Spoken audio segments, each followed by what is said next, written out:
All right, guys, this is your week 11 mental health nursing 113 class lecture.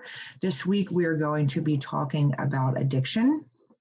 I think this is a very interesting topic. I feel like our country as a whole is experiencing a crisis right now, obviously due to opioid addiction. Among other type of addictions.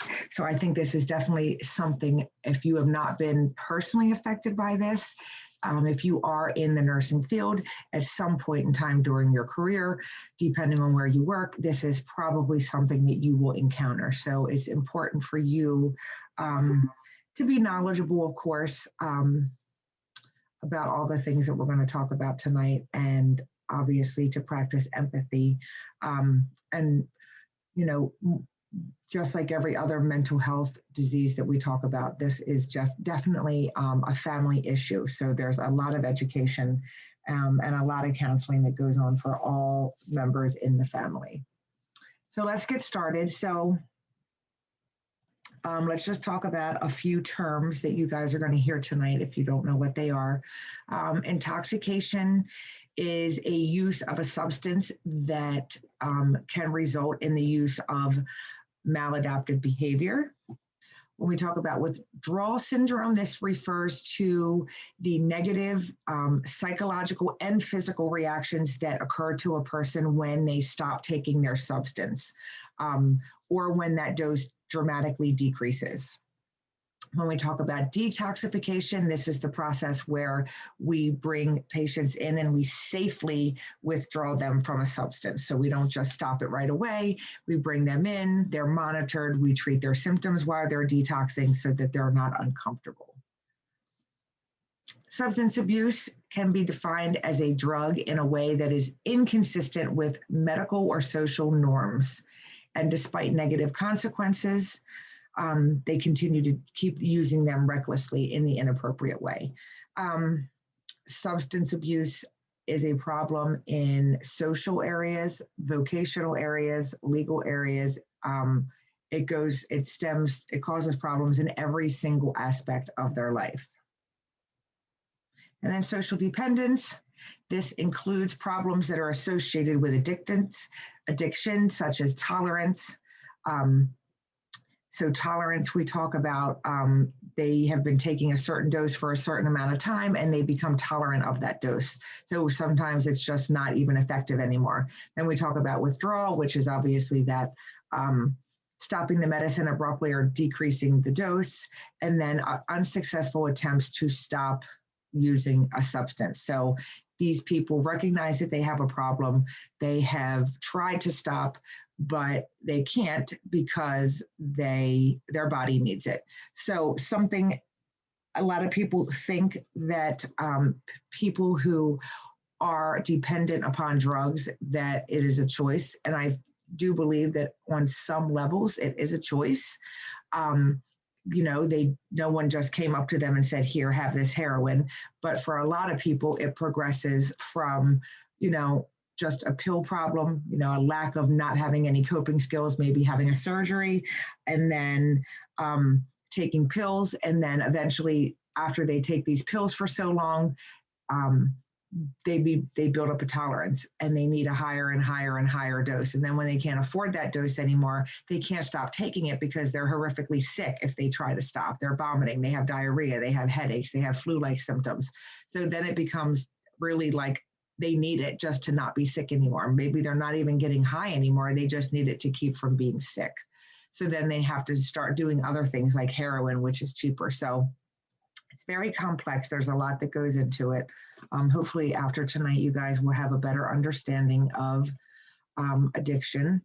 So substance abuse and substance dependency or chemical dependence can be used interchangeably. So certainly in the clinical setting, you will hear those words used between each other. So substance abuse is a national health problem. More than 16.6 million adults and 697,000 adolescents aged 12 to 17 have been found to have an alcohol use disorder. Of the adults that they studied, age 18 years and older, 14% of those people reported that they were binge drinkers within the past month. It is actually, when people do these studies, it's actually kind of hard to determine how many people meet the criteria for diagnosis, because a lot of people don't seek treatment.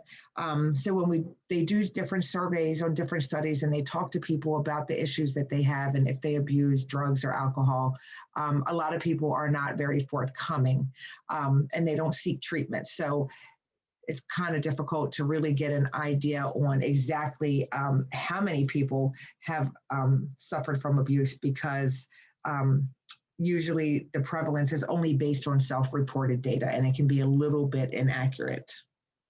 So that's something to think about.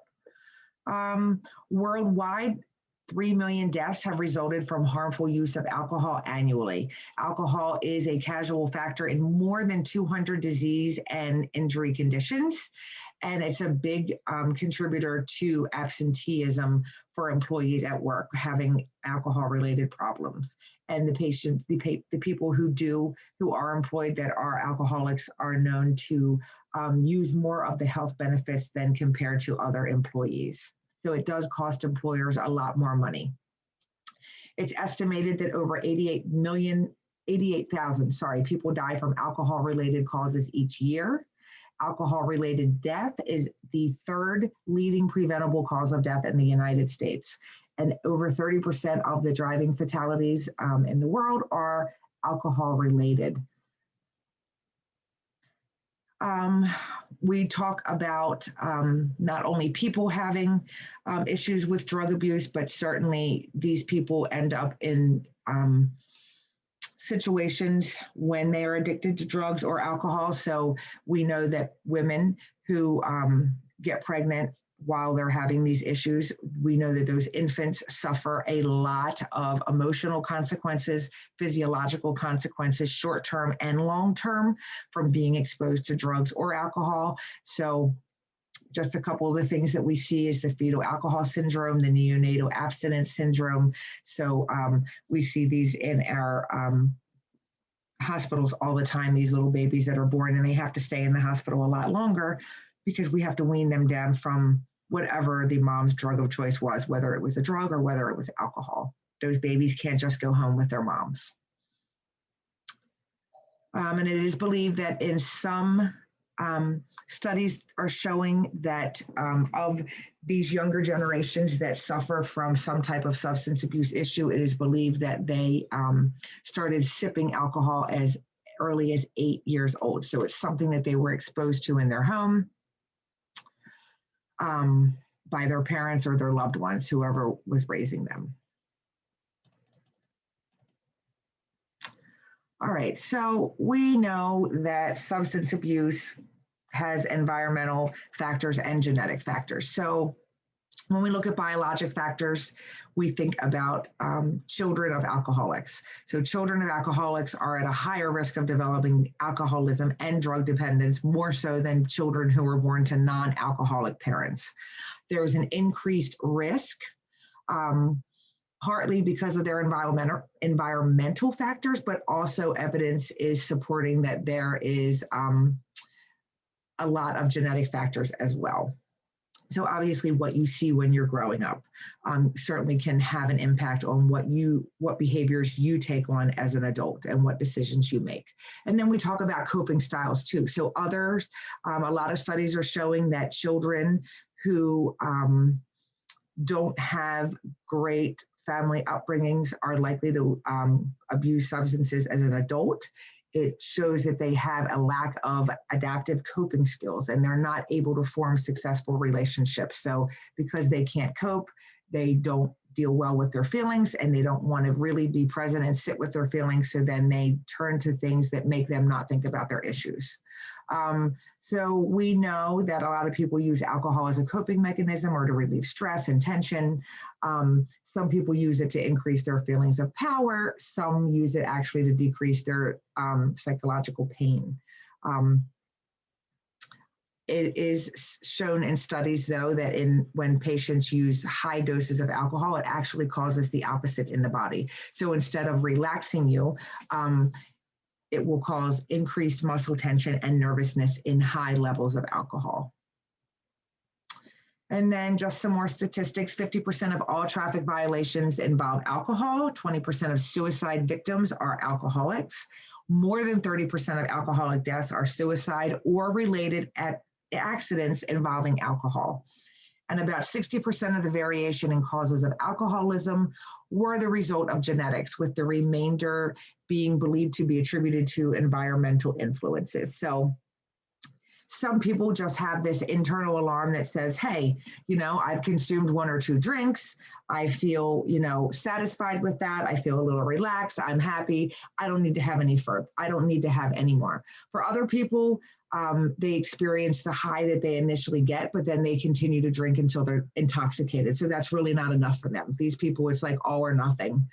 They can't really just have 1 or 2 drinks socially. They have to go all out, and they will not stop until they are completely intoxicated.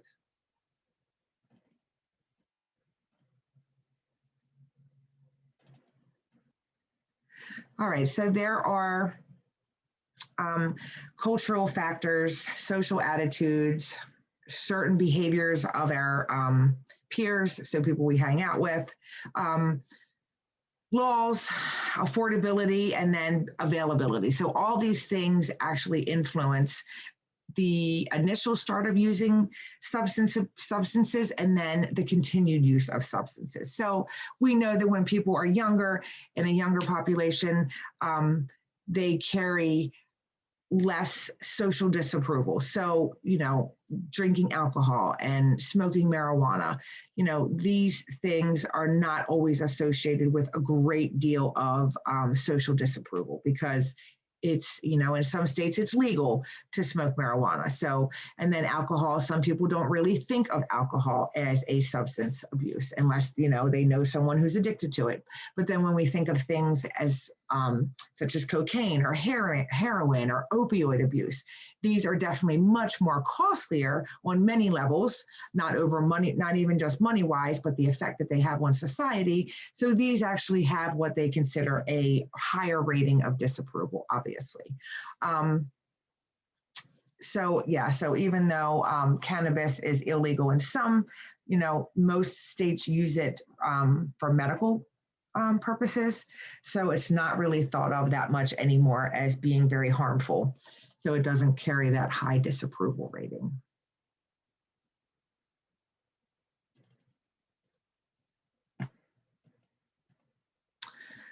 All right, so when we talk about cultural considerations, so we know that there are certain ethnic groups that have genetic traits that will predispose them or actually protect them from developing alcoholism. So we talk about something called flushing. So flushing is when our face gets red, our face and our neck, because we have an increased blood flow to that area.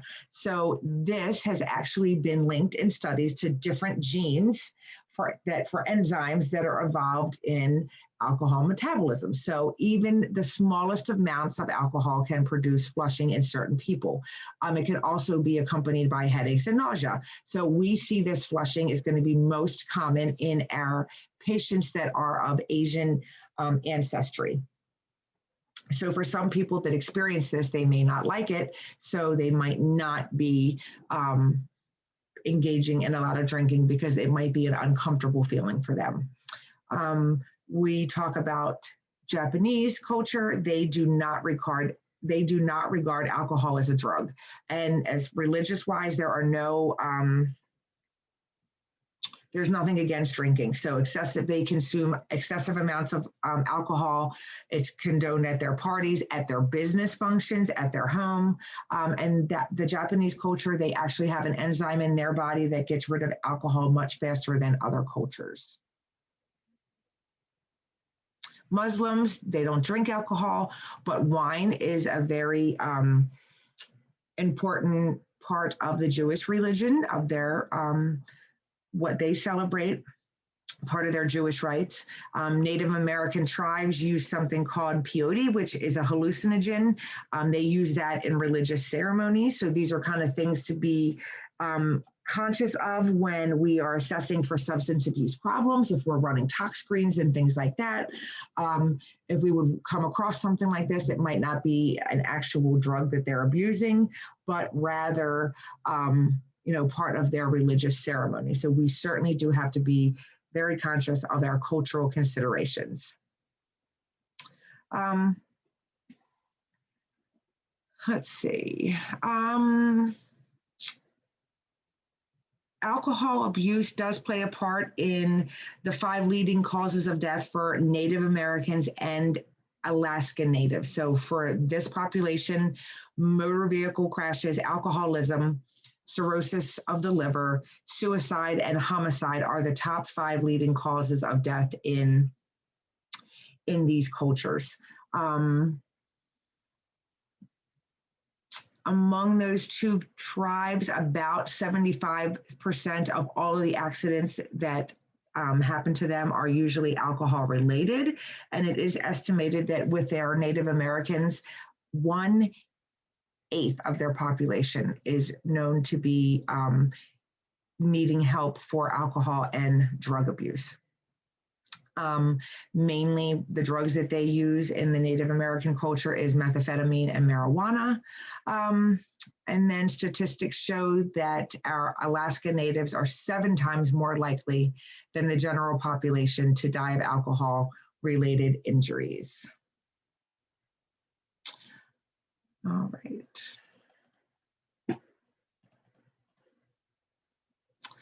All right, so there's a lot of different substances that people can abuse. Hallucinogens are substances that actually distort a person's perception of reality. So they really have no concrete understanding of what's real and what's not. Sometimes they produce symptoms that can be similar to a psychosis almost, depending on what drug they're used. The hallucinations that they have are usually visual, which we talked about those with our schizophrenia patients, and they also experience depersonalization. Then we see patients that use amphetamines, which are stimulants. Back in the 1930s, we saw these first used to treat certain psychiatric disorders because they have such an effect on our CNS system. Today, we see them used for ADD, attention deficit disorder, and ADHD, which is attention deficit hyperactivity disorder. But these drugs do carry a high risk for abuse. Then we have marijuana, which is a mind-altering psychoactive compound, legal in some states. Barbiturates can also be abused. They are central nervous system depressants, so they work to reduce the activity of our nerves, so they cause muscle relaxation. Tranquilizers can also be abused. These are medications or agents that suppress or inhibit some parts of our central nervous system, so not all parts of the nervous system. So we refer to these as CNS depressants. We use these a lot to treat insomnia as well as certain anxiety disorders. So the overall consequences physiologically that we can see with people who use substances like this include just some of the most common ones are sweating, tachycardia, palpitations, blurred vision, tremors, lack of coordination. Obviously, with the ones in the muscle relaxant category, we can see a relaxation of everything, including our respiratory rate, our heart rate, oxygen levels, things like that. And then the consequences for using these drugs, I mean, there's a whole wide range of different effects and mood effects, physiological effects that these patients can see. Sometimes patients will be tearful, they'll be sad, they'll feel guilty, they'll be remorseful for the behavior and the circumstances and what has led them up to this point. Other patients can present as very sarcastic and angry. Others can be very quiet, withdrawn, and completely unwilling to even talk to the nurse. Irritability is something that we see very commonly because these patients, when they come to you, they may not have had their drug of choice lately, or we're detoxing them, and they're not happy about that because that's not a good feeling. And then some people can be pleasant and very happy. It just depends on the person, the situation. Sometimes if they appear very unhappy and unaffected by the situation, this is probably an indicator that they're in denial, that they don't really even have any type of substance abuse issue. So when we talk about treatment, obviously we need to withdraw these patients depending on what drug they've used, usually alcohol and Xanax, and a couple other things. We need to have them in a 3 to 4 day program because we have to monitor them for seizures.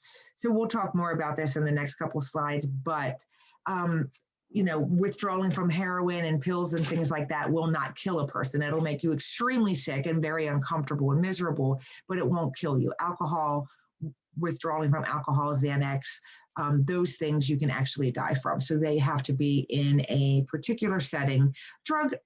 The other drugs that I talked about too, you absolutely can do that in a monitored setting, and it is ideal, but it definitely has to happen in a setting where you're controlled and someone's monitoring your symptoms and giving you medicine to keep you comfortable and to keep you from having seizures if you're suffering from alcohol withdrawal. So the categories of drugs, we're going to talk about alcohol, sedatives, hypnotics, anxiolytics, stimulants, cannabis, opioids, hallucinogens, and inhalants. Some of our patients we see suffer from polysubstance abuse. That means that they suffer from they abuse more than one substance. Very, very common. Because when they get into the heat of addiction and they can't live without it, they'll use any drug at all to get the effect of their drug. So alcohol, a laboratory blood alcohol level of 0.08% is considered legally intoxicated for adults operating automobiles. So if you were going to get pulled over and they took you to the hospital and did a blood alcohol level, if you had this level, you could be obviously arrested because you would be considered driving intoxicated. Alcohol is a central nervous system depressant. It is rapidly absorbed into our bloodstream. Initially, when we drink alcohol, the effects we feel are relaxation and loss of inhibition. As we continue to drink with further intoxication, our speech becomes slurred. Our gait can be very unsteady. We may show a lack of coordination. We're going to have impaired attention. We're not going to be able to pay attention to what anyone's saying. We're not going to be able to concentrate. We may lose our short-term memory and, of course, our judgment. Some people become very aggressive the more they drink. Others can display very inappropriate sexual behavior when they're intoxicated. Some people even experience a blackout, and when they wake up the next day, they have absolutely no recollection of anything that has happened. And then some people are just the complete opposite. They're just sweet and happy and laugh, and you just sometimes don't even know that they've been drinking. An overdose or an excessive alcohol intake in a short period can result in a person becoming completely unconscious, vomiting, and of course, respiratory depression, because this is a CNS depressant, so everything's going to be relaxed. This combination can cause aspiration pneumonia or pulmonary obstruction. So what happens is sometimes these patients are so intoxicated, they pass out, they fall asleep, depending on what position they fall asleep in, they vomit during their sleep, and they aspirate on it, and they die. It happens every year to a lot of people. It's very sad. This combination, we talked about that, aspiration pneumonia, and then we can also see alcohol-induced hypotension, so where it completely drops your circulating volume. This obviously can lead to cardiovascular shock and then eventually death. So it is actually very serious.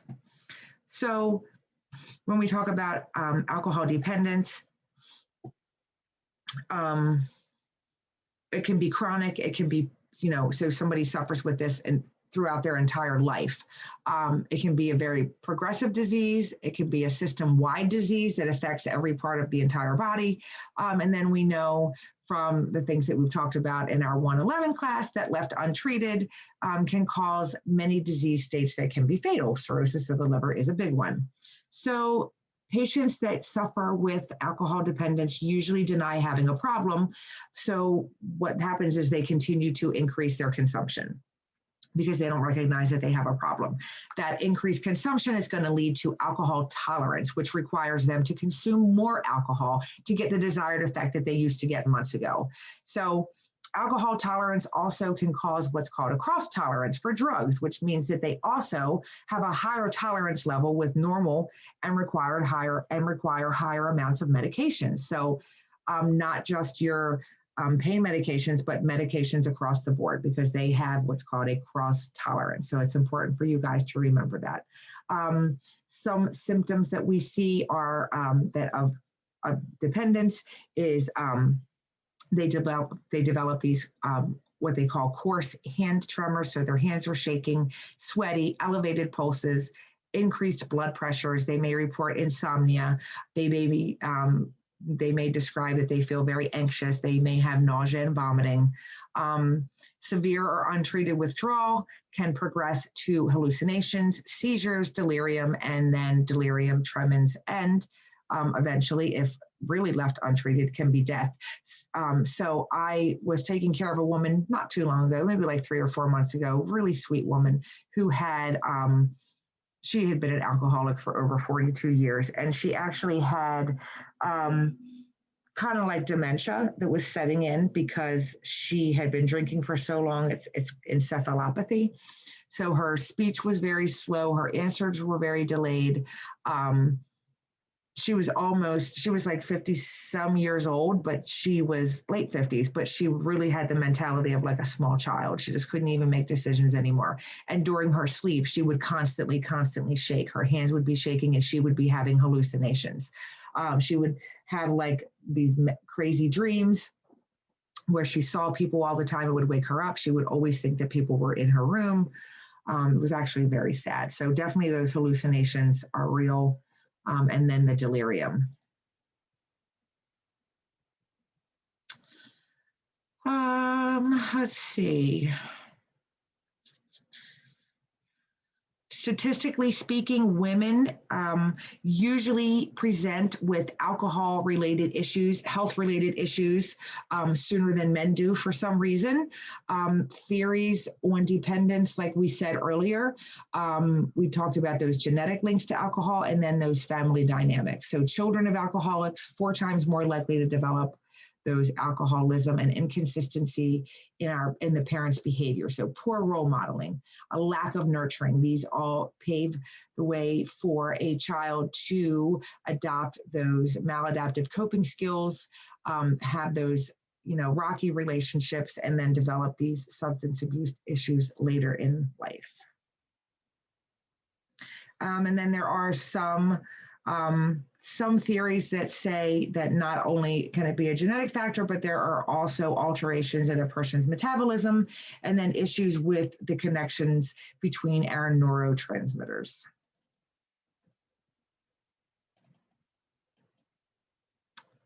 All right, so when we talk about the cycle of alcoholism, so the first a person drinks, they experience that first episode of intoxication.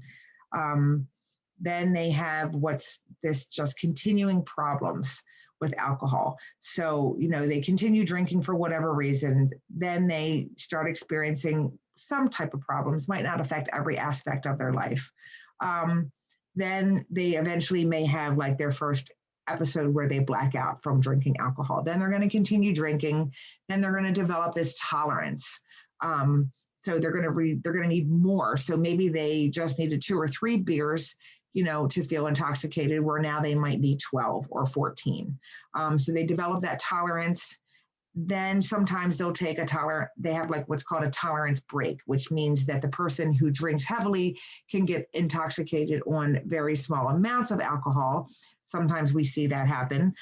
Then these patients continue drinking. They can be functioning at a normal level. Then they can just be abstinent for a period of time. and they believe that they have a temporary control over their drinking, and then they go back to drinking again, more alcohol at this time, which causes more problems. And then because they have more problems, they continue drinking because of their problems. So it really is like just this vicious circle. Alcohol withdrawal symptoms usually begin within 4 to 12 hours after they've had their last intake of alcohol. Alcohol withdrawal symptoms usually peak on the 3rd day, and they are usually complete within 5 days. Symptoms that we're going to see are those coarse hand tremors, sweating, elevated pulse rate, blood pressure, insomnia, anxiety, nausea, vomiting. Alcohol withdrawal usually is over, like we said, in about 5 days, but that can vary depending on the person, how long they've been drinking, what their physical state is. It could actually take 1 to 2 weeks.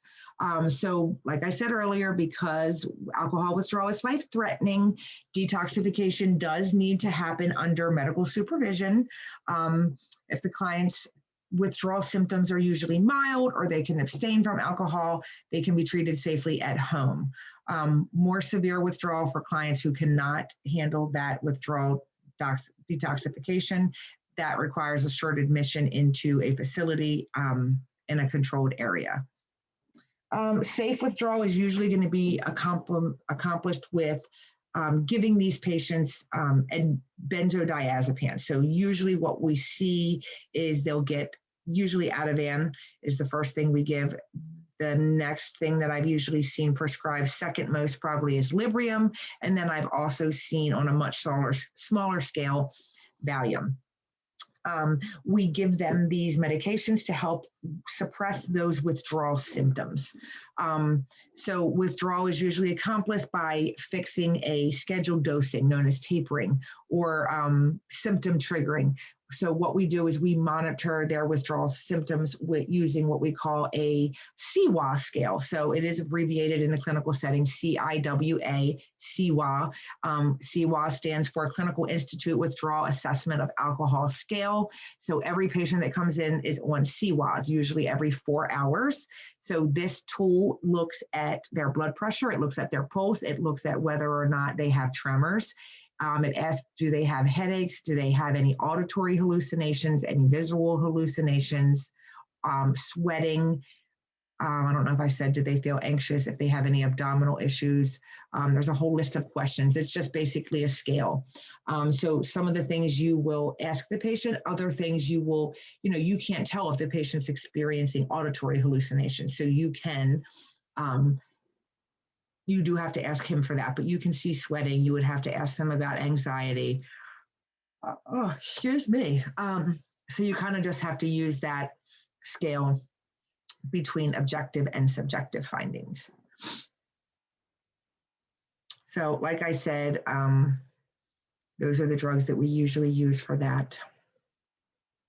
So just to recap that cycle of alcoholism again, I just want to make sure that you guys understand that.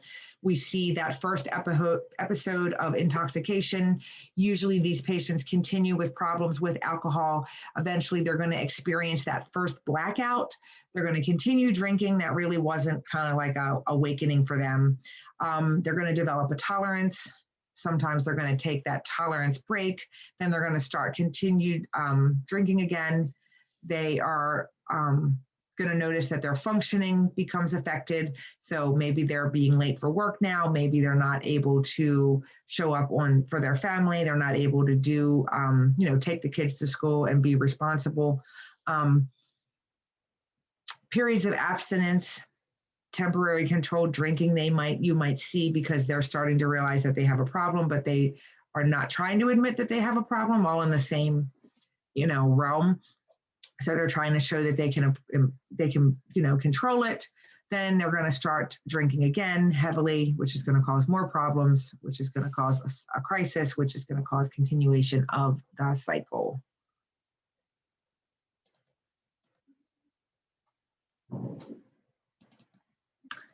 So alcohol dependence, when we talk about nursing diagnoses that we might see dysfunctional family processes related to abuse of alcohol, insomnia related to effects of alcohol withdrawal and anxiety related to situational crises, withdrawal, acute confusion related to effects of alcohol and withdrawal, imbalanced nutrition, less than body requirements related to poor dietary habits, chronic low self-esteem related to repeated unmet expectations, risk for deficient fluid volume, risk factors, excessive diaphoresis, agitation, decreased fluid intake. So some nursing considerations for us. So we want to just be really conscious that we are administering these medications to these patients around the clock if they're scheduled. If they are scheduled, we really need to be in there on a timely basis. We want to keep these patients comfortable. We don't want them to be sick. Ultimately, we want them to be successful to withdraw from this medication and also, to withdraw from their substance abuse or their alcohol. But then we want them to want to enter into some type of program so they can have abstinence from their, alcohol or their drug of choice. So if they are feeling shaky or they feel sick, the only thing that's going to solve that is a drink or another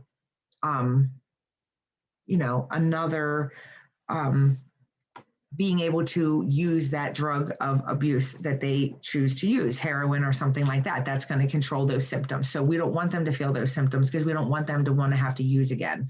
If they're ordered PRN, we would order them as needed. We are going to make sure we are monitoring their vital signs closely. We're going to be assessing that neurological status on an ongoing basis. These are big assessments that you guys are going to be doing. We're going to provide seizure precautions.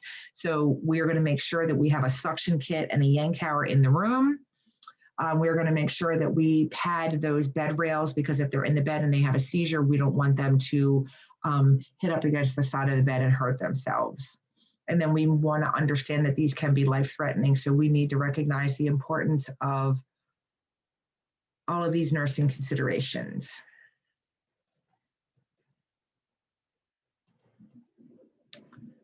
All right, so complications of alcohol dependence, it can cause impaired memory, increases your patient's risk for developing a cerebral vascular attack, a CVA.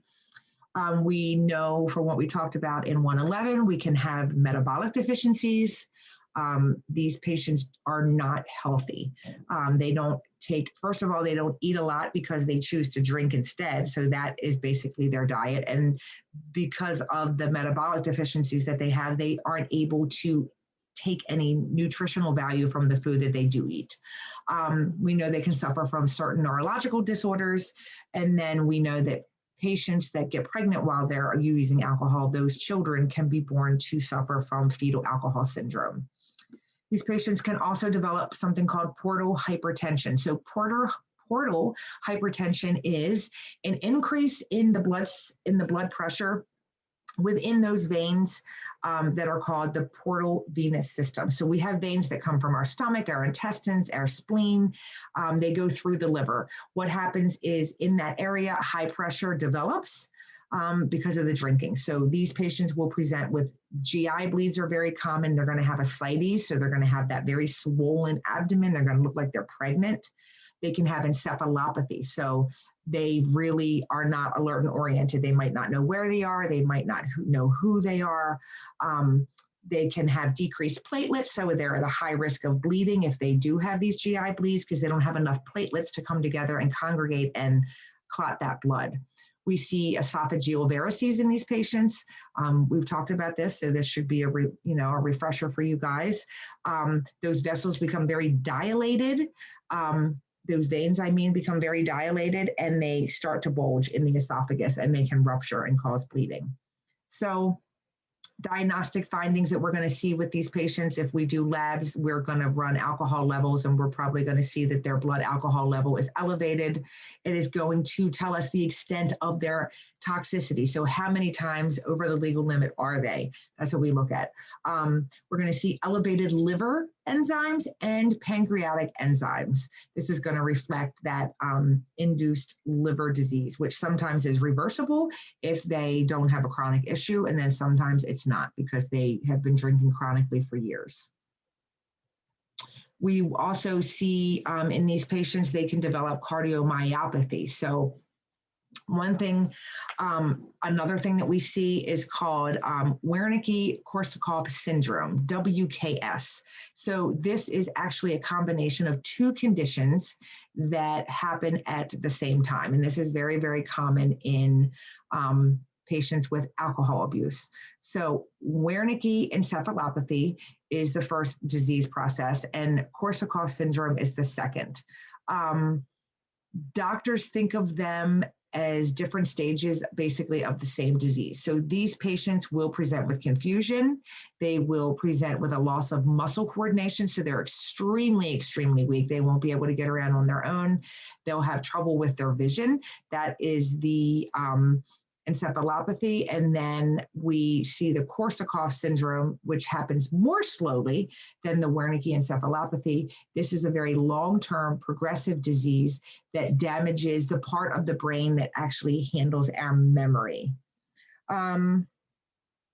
So we said that we talked about they can develop hepatitis, cirrhosis of the liver, the ascites, esophagitis, leukopenia too, they can also look at. So, and then the labs, again, that blood alcohol level, your AST and your ALT are your liver enzymes that you would want to look at, AST and ALT.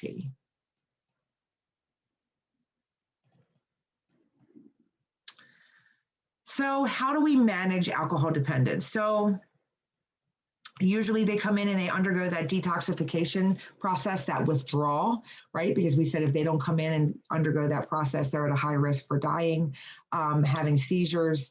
So that's why we want them in that hospital setting. Usually we can do it in outpatient centers. We can do it in emergency departments sometimes, depending on the facility. They do need to be medically supervised and given the proper medication. And then we refer them for outpatient treatment when they are medically stable. So when I say outpatient treatment, that can be a 28-day program, a 90-day program, intense, where they stay somewhere, or it can be just that outpatient. They go somewhere 3 to 4 times a week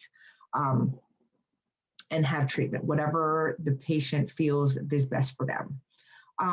So other things that we want to do for these patients when they are going through withdrawal, we want to make sure that we are addressing their nutritional status. So they're going to need a lot of nutritional therapy. So vitamin replacements, fluid replacements.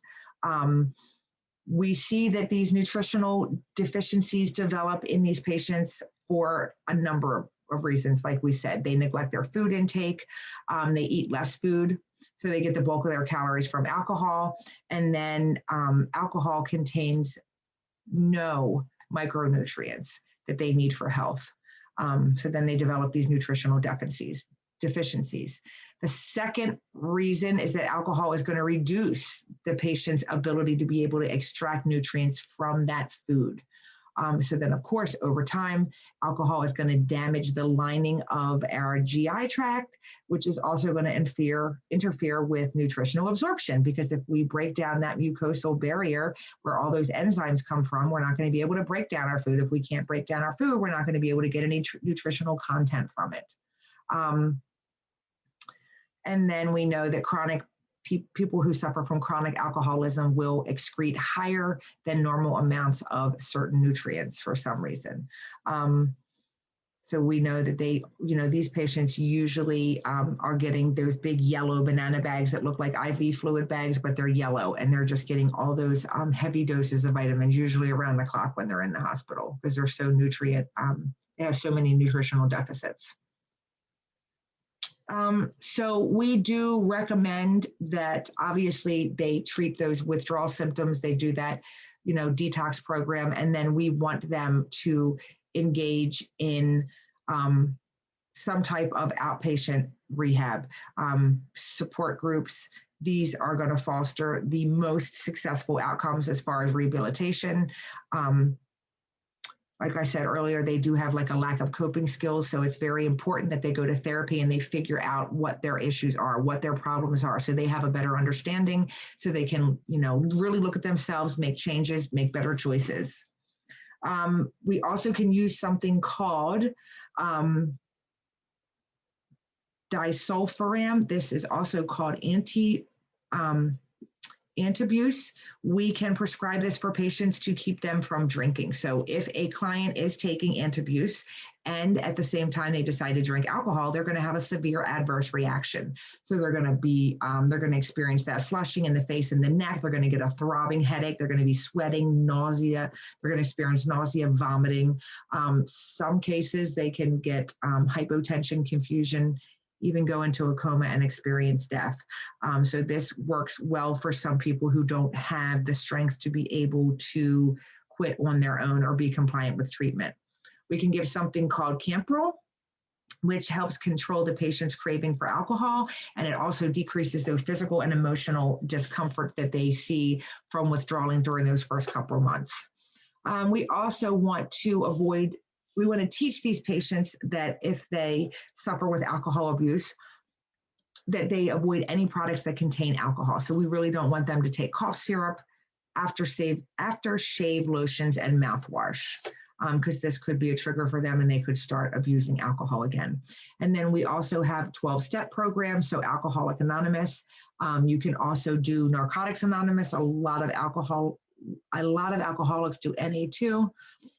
The programs are very similar. You find these in a wide variety of different community settings. Churches have them. Some private schools will will rent places out and let these 12-step programs come in once a week to have meetings. It was actually, AA was, just a little background, AA was founded in the 1930s by a group of alcoholics. It's a self-help group. They developed this 12-step program that helps model a pattern of recovery.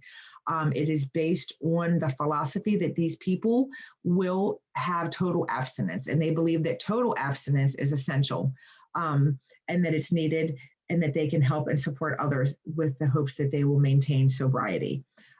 So some of the things that the 12-step program talks about is, taking things one day at a time. So that's exactly what they do. They approach sobriety one day at a time. So what they commonly say is, just for today, I'm clean. They don't think about tomorrow, next week, next month.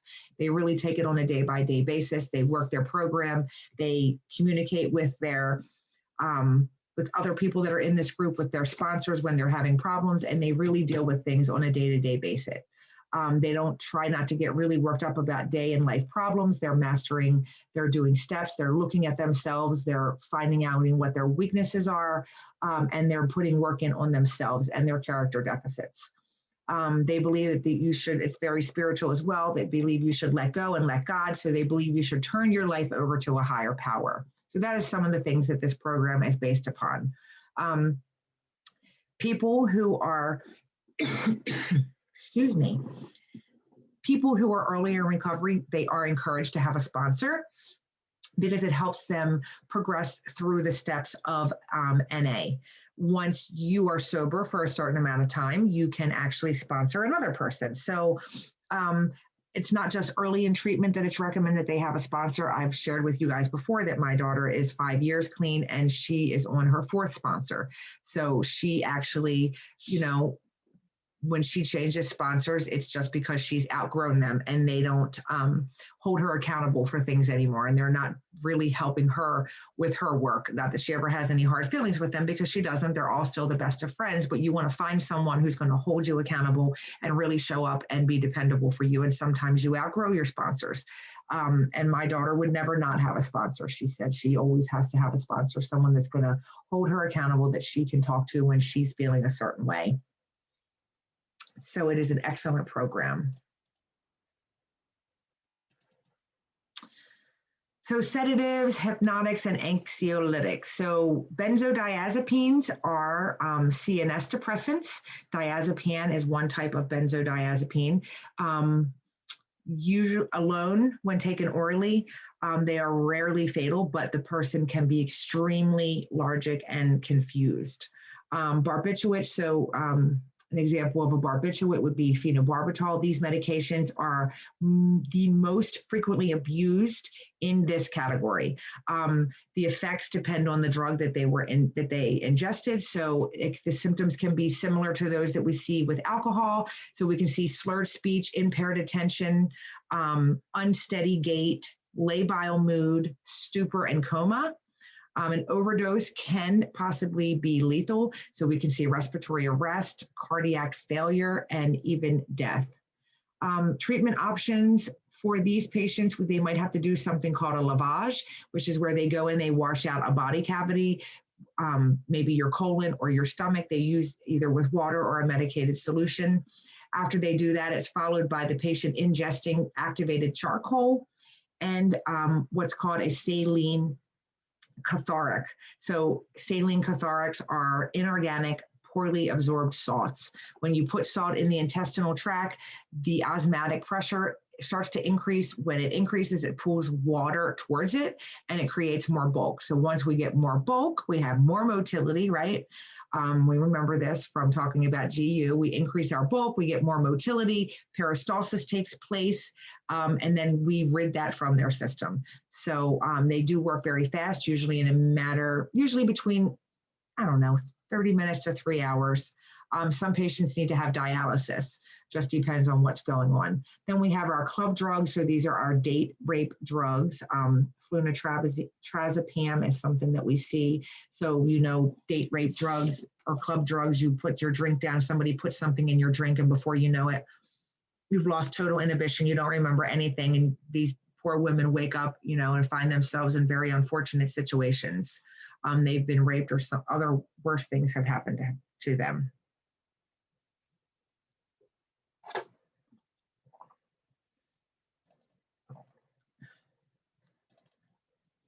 All right. So the effects of intoxications that we will see, we talked about these. So that increased drowsiness, sedation, agitation, slurred speech, uncoordinated movements, nausea, vomiting, respiratory depression, nystagmus. How long it takes to withdraw these patients from this really depends on the drug and the half-life. So usually the symptoms are going to be the complete opposite of the acute settings that we saw with the drugs. So anxiety, insomnia, sweating, hypertension, possibly some psychotic reactions. We might see some hand tremors, nausea, vomiting, hallucinations, that psychomotor agitation, and then seizures are possible. Treating the withdrawal symptoms, we're going to do Ativan.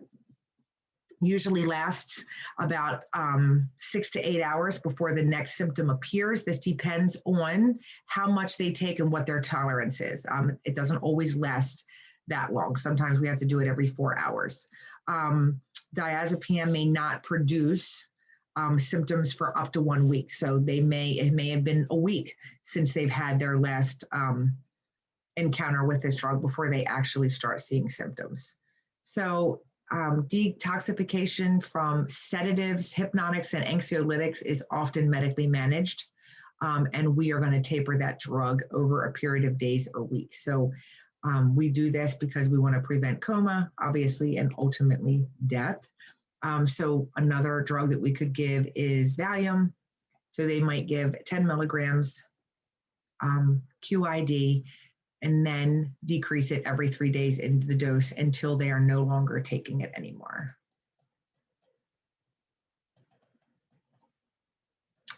All right, so our stimulants. So this is our amphetamines and cocaine, just a couple examples. These stimulate or excite our CNS system. So if you know how our CNS system works and you have an understanding of which ones are stimulants and which ones are suppressants, you will be able to answer your exam questions. So amphetamines, which is also referred to as uppers, patients use these to, they're prescribed sometimes to lose weight. Some people take them to stay awake. Some people abuse them to lose weight as well. An alternative to this would be cocaine. Some people take methamphetamine, which is very highly addictive and can cause psychotic behavior. It causes brain damage. And the substances that are in it are used to make liquid agriculture fertilizer. So that tells you something about that. So you can imagine if you were just breathing in or just ingesting smoking liquid fertilizer, what effect that would have on your body. So we might see dizziness. Mild toxicity is just going to be dizziness, tremors, blurred vision. Then you have your severe effects. That's your hallucinations, your seizures, extreme fevers, tachycardia, hypertension, possible cardiovascular collapse, and death. These patients report that when they take these medications, they may experience a high or a euphoric feeling. They might become very hyperactive. They also will be very hypervigilant, very, very talkative. They might have very repetitive behaviors, and sometimes they can even be angry. Medications don't affect everyone the same way. Physiologic signs, that extreme fever, tachycardia, elevated blood pressure, dilated pupils, perspiration or chill, nausea, chest pain, confusion, cardiac dysrhythmias, and even death are possible.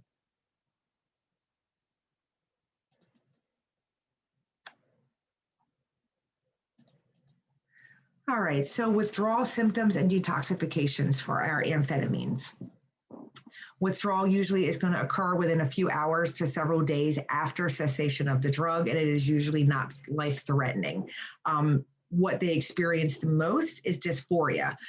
They fatigue, vivid and unpleasant dreams, insomnia, hypersomnia, increased appetite, some psychomotor retardation. They might report agitation. Depressive symptoms include suicidal ideations, and this can continue for several days. So you want to make sure that these patients are on suicide precautions if they express to you that they are feeling suicidal. You could see a seizure, maybe a coma with overdose. Stimulant withdrawal is not treated pharmacologically, but you can give them something called Thorazine. Thorazine is an antipsychotic, and it's going to help control those hallucinations. It will also relieve their nausea, and it will lower their blood pressure.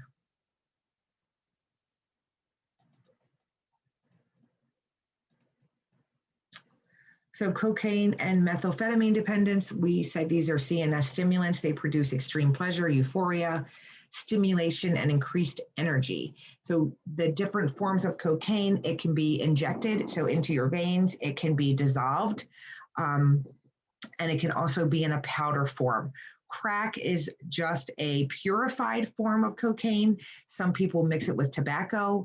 They can also mix it with marijuana, or they can just freebase it. Methamphetamine is combining over-the-counter medications. Certain medications over the counter. You can use certain chemicals with it also to break it down. You can combine it with chemicals. It can be smoked or it can be injected IV. They will have an intense physical experience. It's going to be rapidly metabolized, and they're going to have cravings that reoccur immediately after they stop doing it. So they do it once, and they just once is all it takes, and they're completely addicted to it, and they just want that feeling again. They want to have that euphoria. Nothing in life compares to the feeling that they have when they take that drug. So that's what makes them want it again and makes it so highly addictive. Intoxication, we're going to see mild effects would be irritability, dizziness, tremors, blurred vision. Severe would be those hallucinations. These patients can complain of chest pain, possible cardiovascular collapse, and death. Also, they're a high risk for developing strokes.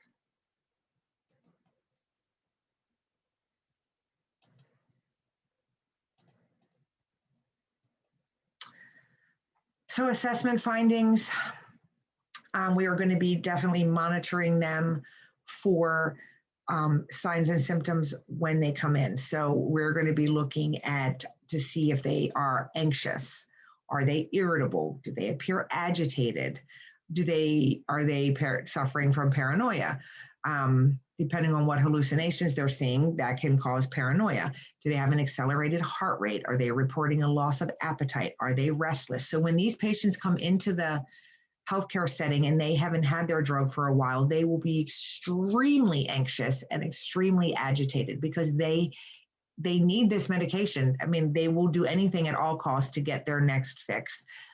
Not only are they sick, but they want it. They want that feeling. So it consumes them and it's all that they can think about. So they can be very, very agitated and they can almost appear frantic when you're talking with them.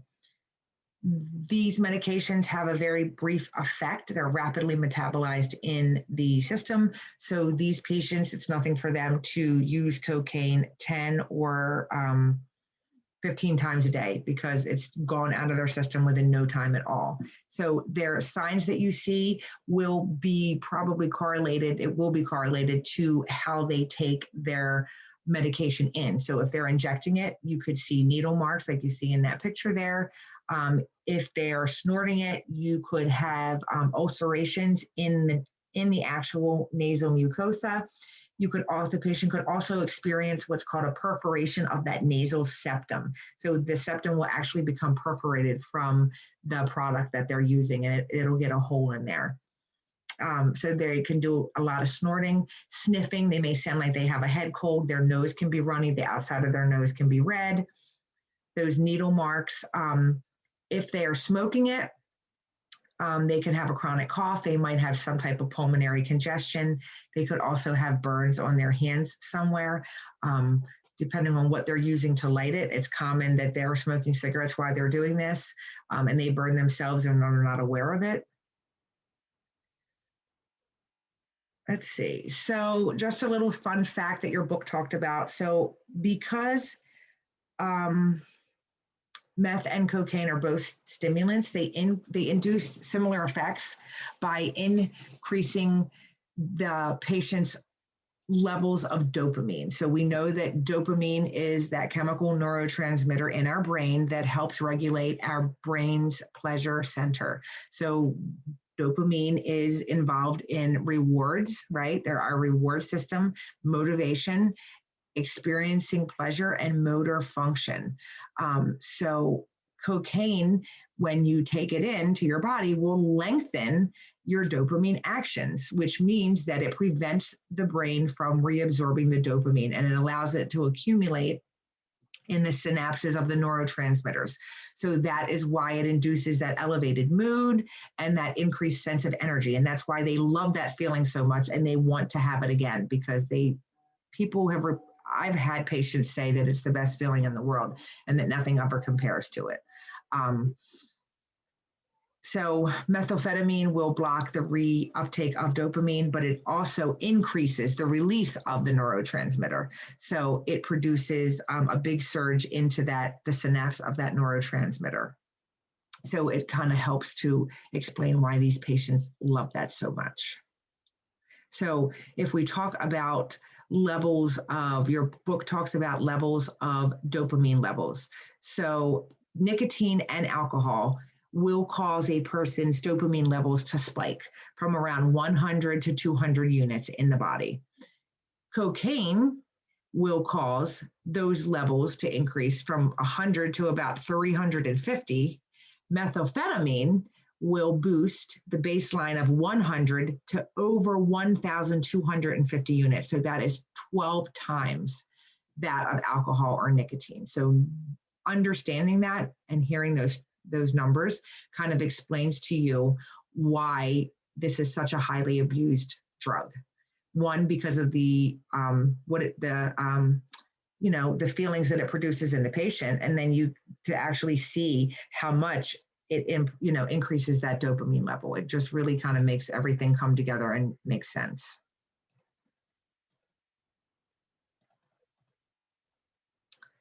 So complications for patients who abuse cocaine and methamphetamine for a long time, anorexia, they don't eat a lot because they're not even thinking about eating.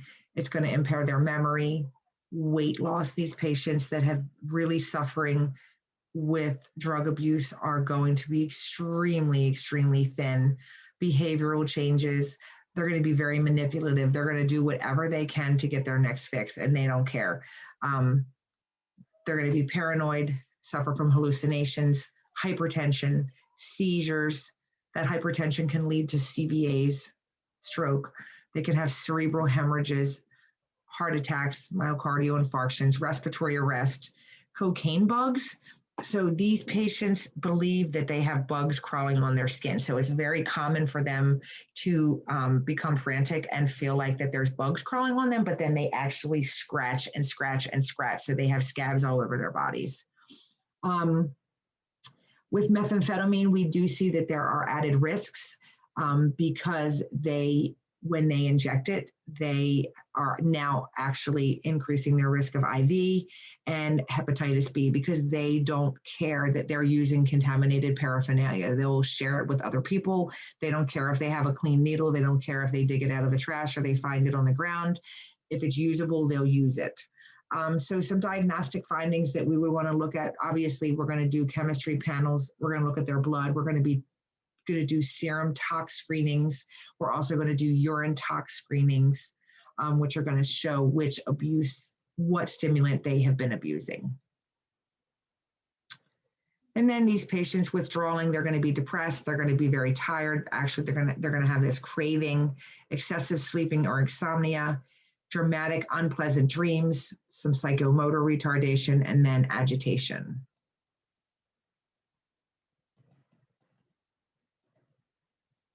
So medical management,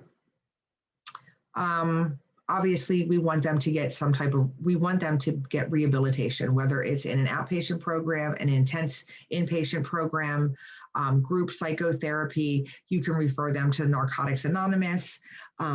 We can give medications that will mimic the effects of dopamine.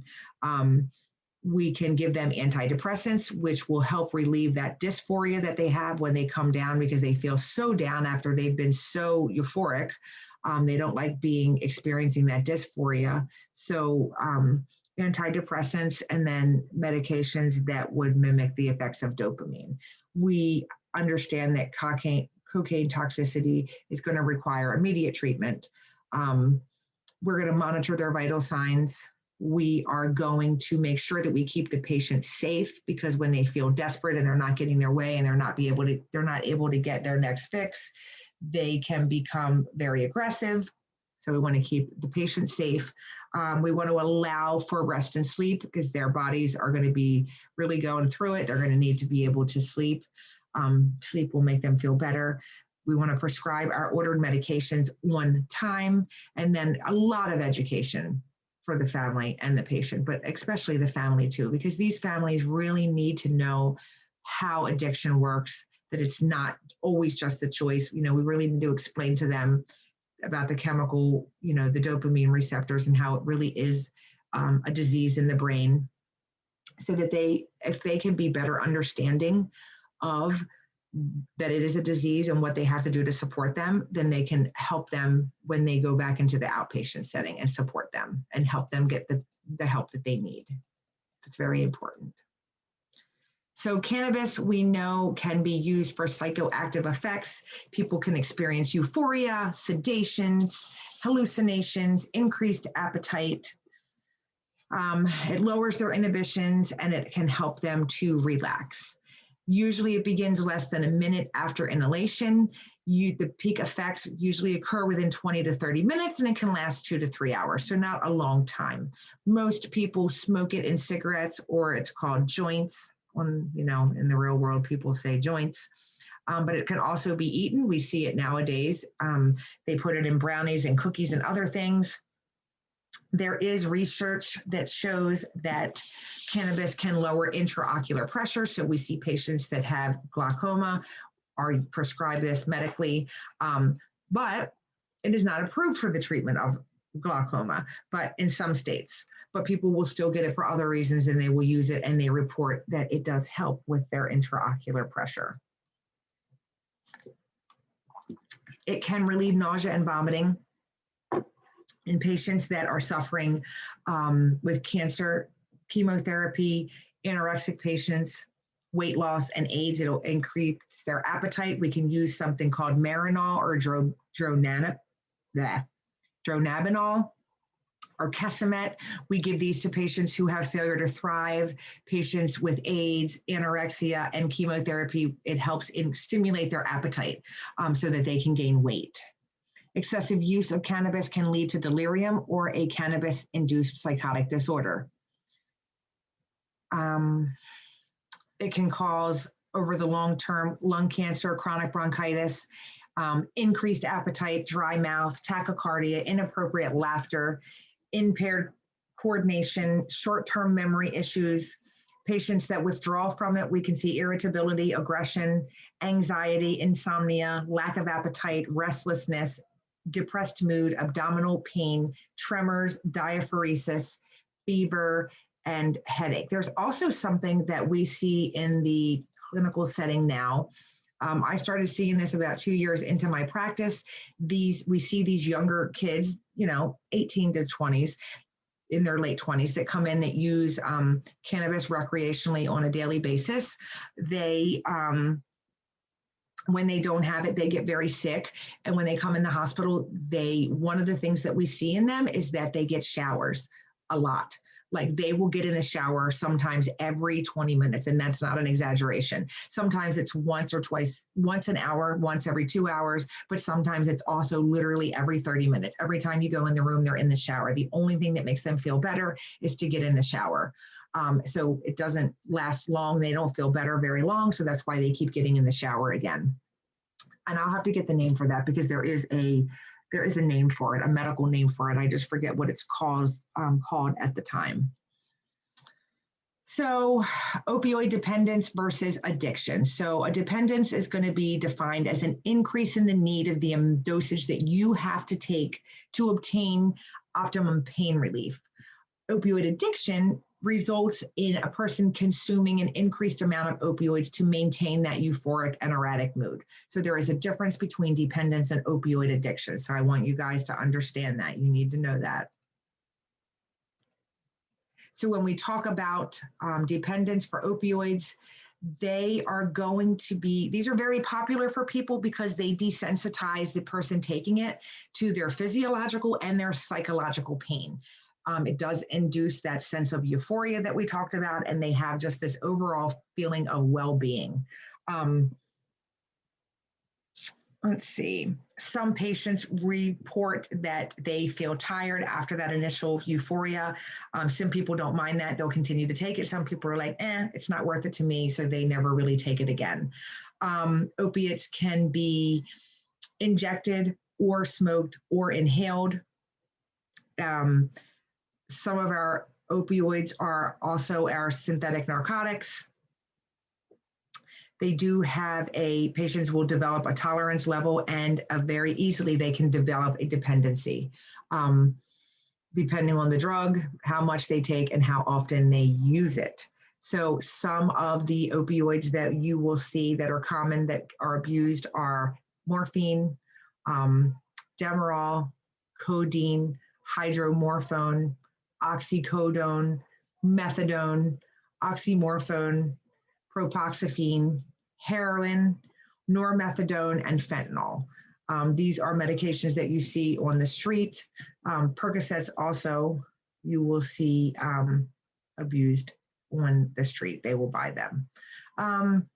So these patients, when they're intoxicated, we are going to see they'll present with slurred speech, impaired memory, pupil constriction, judgment or social functioning will be impaired, decreased respirations, and a decreased level of consciousness. So these people, this is why they overdose, because it decreases their entire respiratory system. Once what they call on the street nod out, they take this medication, they nod out, and then they are unconscious, and then they die. Let's see.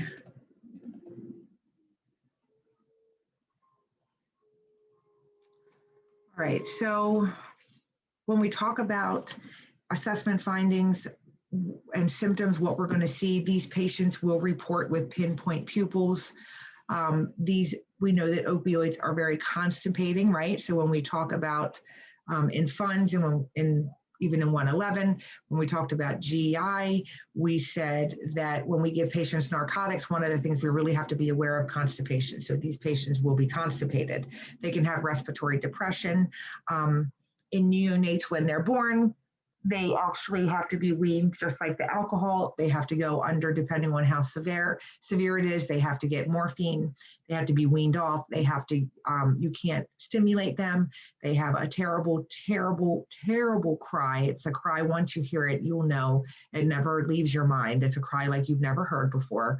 And they usually have to go in under those little blue lights in the little incubator, and they put little, they're very sensitive to light, so they put the little eye masks on top of them. They usually don't keep any clothes on them but a diaper, and they handle them very little because stimulation causes their symptoms to be worse. With severe intoxication, we can see coma, respiratory depression, pupil restriction again, and then death. People that chronically abuse it are going to suffer with anorexia. They're going to be extremely thin. Some of them don't even have money for food because they'll take their money and they'll use it for drugs. They don't care if they eat. Constipation, malnutrition, needle marks, and scarring. So these people are pickers. Their skin itches a lot. They call it the heroin itch. So they're scratching all the time and they're picking. This is something very common that we see with them.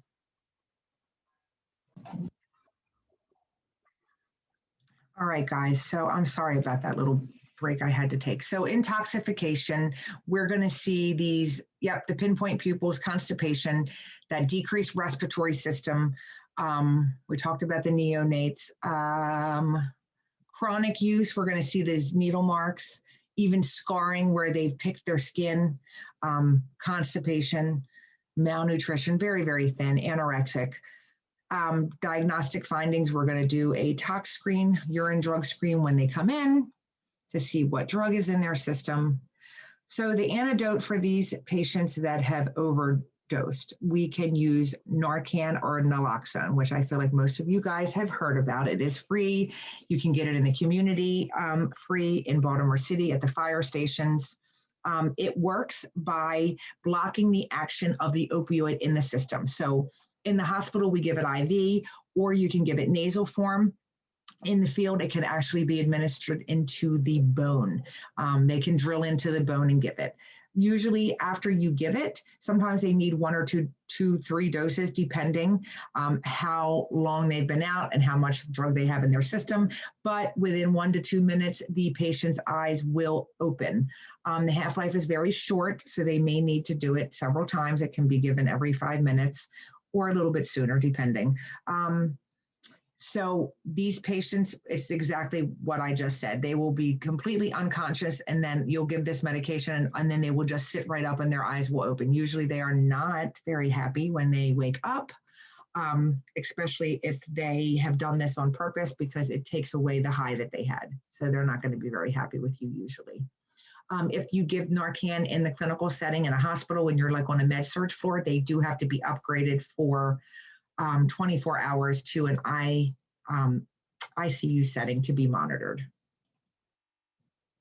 So Narcan is our narcotic antagonist. It works the opposite way by blocking the receptor. So you kind of just think of it as putting glue into like a keyhole. So if you fill that keyhole with glue, your key can't get in, so you won't feel the effects of that opioid. We can also use something called the Passero Opioid-Induced Sedation Scale. It is a valid tool that can be used to assess sedation to patients that you have given opioids to. We also can use to the pediatric population. It is endorsed by the Joint Commission and the American Society for Pain Management, and it is used to help prevent opioid-related respiratory events. So it looks at their sleep, if they're easy to arouse, or if there's no action necessary. So one would be that they are alert and awake. They don't need any action. You don't have to take any action. 2, they're occasionally drowsy, but easy to arouse, they require no action. 3 would be frequently drowsy and drifts off to sleep during conversation. So if that were to be happening, you would be decreasing the opioid dose. And then if they scored a 4, this would be somnolent with minimal or no response to stimuli. You would discontinue the opioid, obviously, and then you would consider using naloxone. So something I want you guys to think about when you're giving patients opioids. So these doctors will prescribe medications for patients that have pain, even if they have addictions. So these patients will report to you, they can say, you can come in the room and they can be sound asleep, and you're coming in for your 4-hour check to assess pain. And you come in and you say, "Hi, Mrs. Jones, tell me how you're feeling. Are you having any pain right now?" And they might be talking like this. They might be nodding off. They might even have been asleep. You might have to touch their arm and shake them to wake them up. And then you'll say, "Can you tell me what your pain is right now?" It's a 10.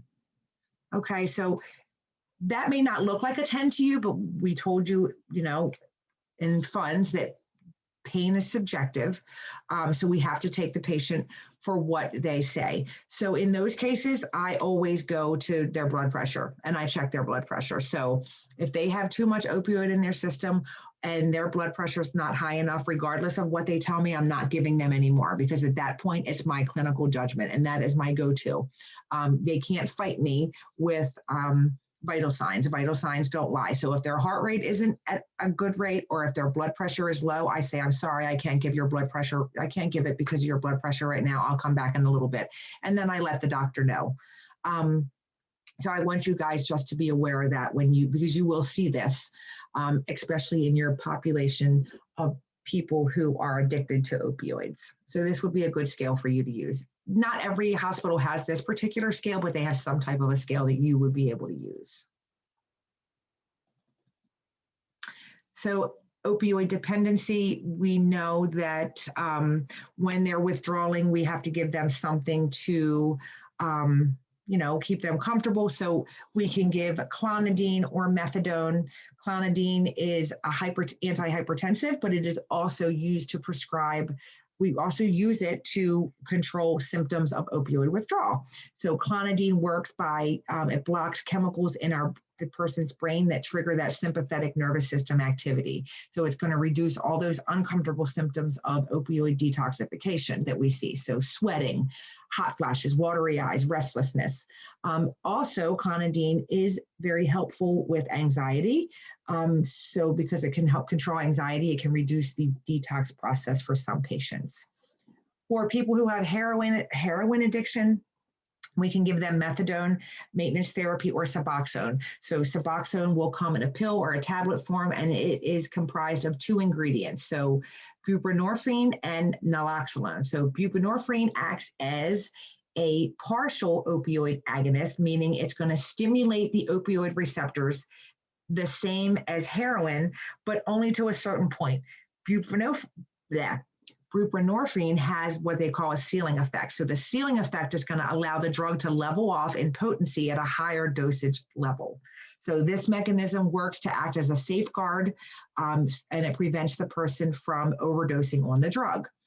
Naloxone is the second ingredient, which works to reverse the effects of opioids in the event that they have a relapse episode and they use again. So if a person were to inject heroin or take prescription antibiotics, naloxone is then going to cause the body to go into an immediate withdrawal, and they're going to experience those unpleasant side effects, or they won't get any feelings from the opioid at all. So this helps discourage heroin abuse during the treatment process.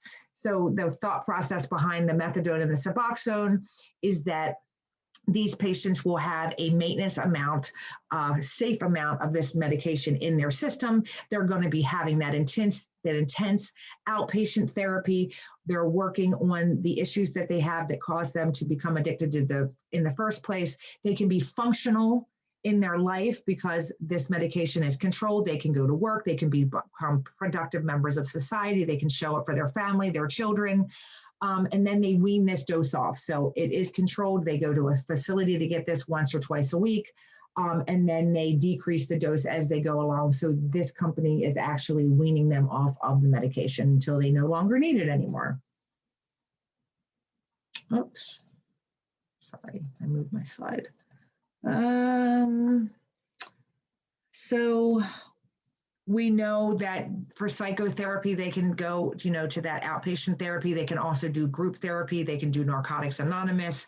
They can do something called IOP, which is intense outpatient therapy. So sometimes if they're living in a halfway house, they will be ordered to go to IOP 5 days a week, and they'll go to this outpatient facility and get intense therapy. For 4 to 5 hours a day. So nursing management, obviously we want to administer our medications for symptom management on a prompt basis. We want these patients to be comfortable. We want to monitor their vital signs, and we want to be an active listener. These patients have a lot to say and a lot to talk about, and maybe they have probably distanced the people in their life that care about them because of their addiction, and they might not have people to really listen to them. So please be an active listener for them.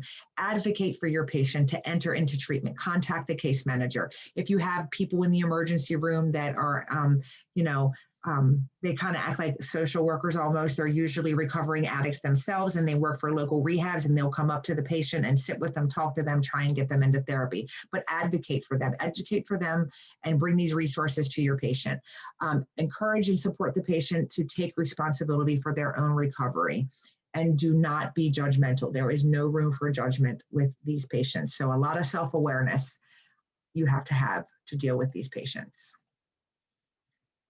So withdrawal manifestations that we will see initially, they're just going to be anxious, restless. They might have an aching back or legs, and they're going to be craving the drug. So they might say to you that they feel like they have the flu.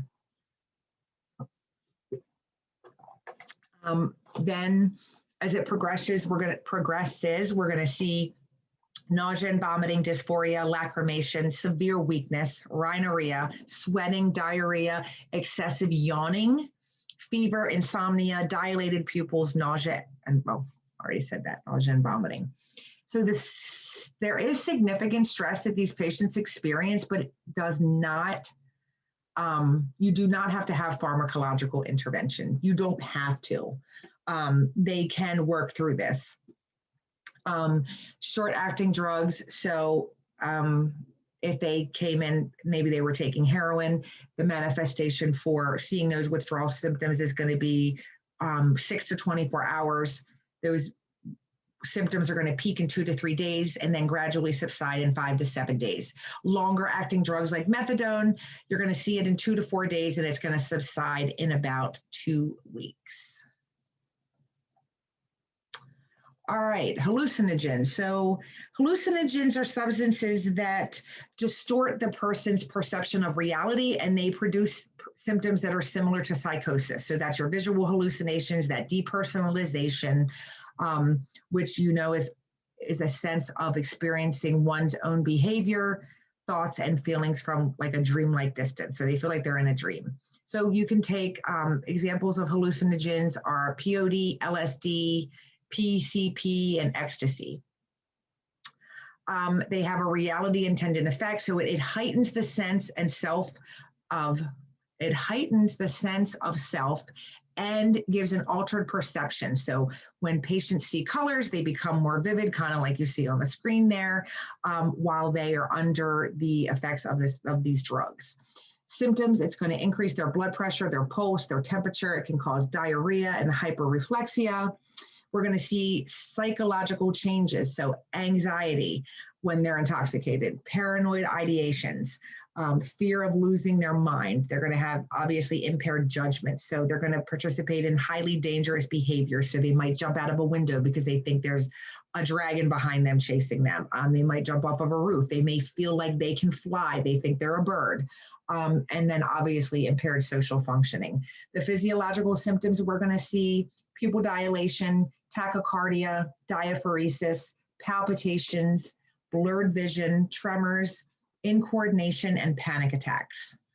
Once they start going through withdrawal, We're going to see visual disturbances or flashback hallucinations. Those flashback hallucinations can occur up to 5 years in some patients. Some patients can experience a hallucinogen persisting perception disorder.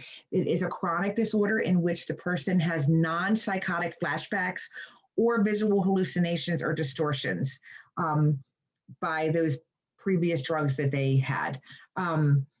They can, and like I said, they can occur intermittently up to 5 years. Some patients will they will inhale certain substances, so they can take chemicals and put them on a rag, put them in a plastic bag or a paper bag, and then, or they can use it directly from the container and they breathe it in. So these are chemicals that are usually found in Cool Whip, gasoline, glue, paint thinner, spray paint, air dusters. These are all things that people can inhale and abuse. It can cause significant brain damage. It can cause peripheral nervous system damage, and it can also affect your liver. So patients that are intoxicated will appear with an unsteady gait, tremors, muscle weakness, blurred vision, slurred speech, dizziness, and nystagmus. Acute toxicity, we're going to see anoxia, so they can have a brain injury from lack of oxygen to the brain, respiratory depression, vagal stimulation, dysrhythmias.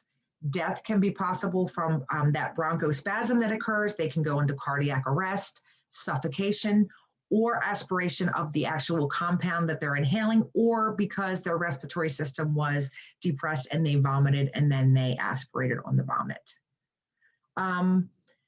No withdrawal or detoxification from this, but the patient can suffer from persistent dementia, psychosis, anxiety, mood disorders, and any type of treatment really would just be centered around the symptoms that they are displaying at that time. Nicotine. Nicotine is also a substance that can be abused. It is actually the most heavily used addictive mood-altering substance in the United States.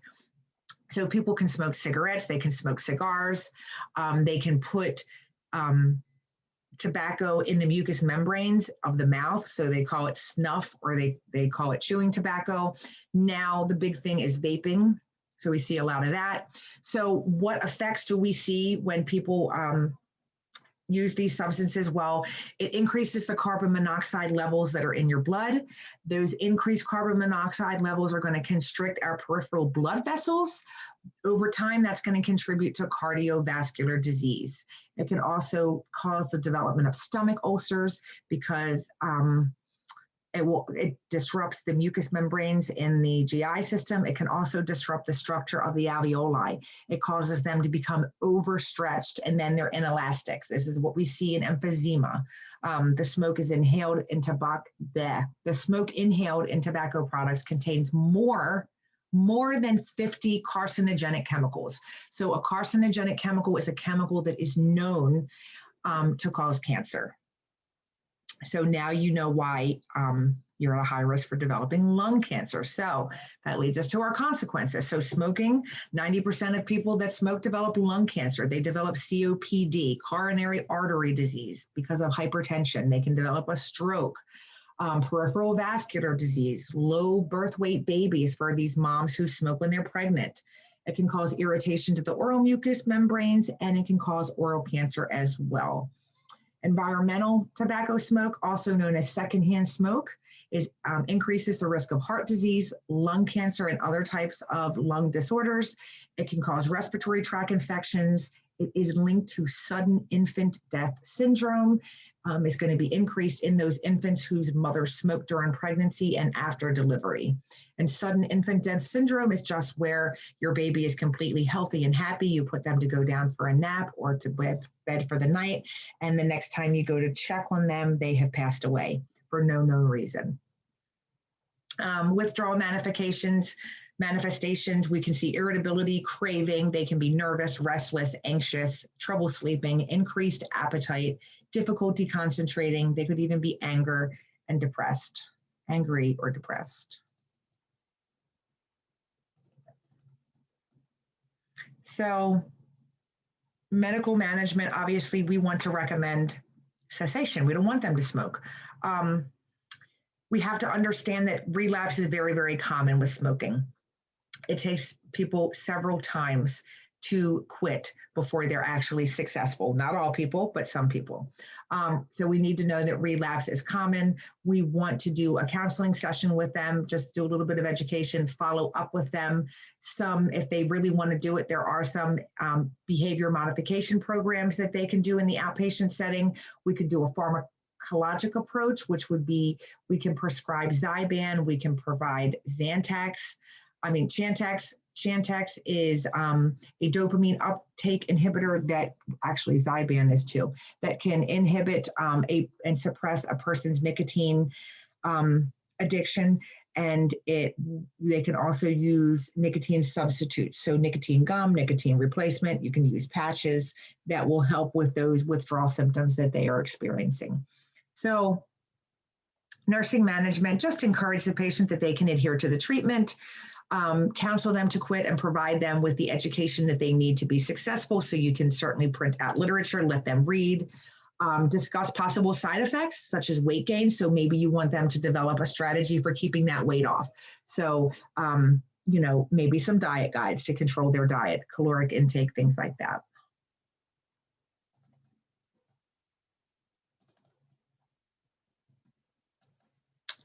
So dual diagnosis is going to be for our patient that has a substance abuse issue and another psychiatric illness. These issues go hand in hand with substance abuses. There is almost always another diagnosis. There is almost always a psychiatric illness underlying in these people who have substance abuse issues. So you guys need to understand that. It's part of the process of understanding how these people got to be living the life that they are right now. So if we want them to be successful in treatment, there are some prevention strategies that we can encourage them to have that will prevent relapse. So we want them to always surround themselves with people who encourage them to have a healthy, nurturing, living environment. So NA is a very nurturing, supportive environment. It is very successful for many people. They surround themselves with people who are suffering with the same thing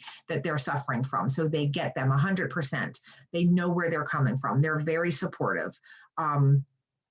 We want them to be able to experience life changes. So we want them to be able to stay away from people that encourage them to do the wrong things. We want them to be able to recognize that there are triggers for them. So usually people don't hang around, once they become clean, they don't hang around people who are still actively using. They will distance themselves from them because they know that they're triggers for them. So we want to see them making these life changes. So we want them to be able to get a job, be productive members of society, recognize triggers. We want them to make connections with other recovering people.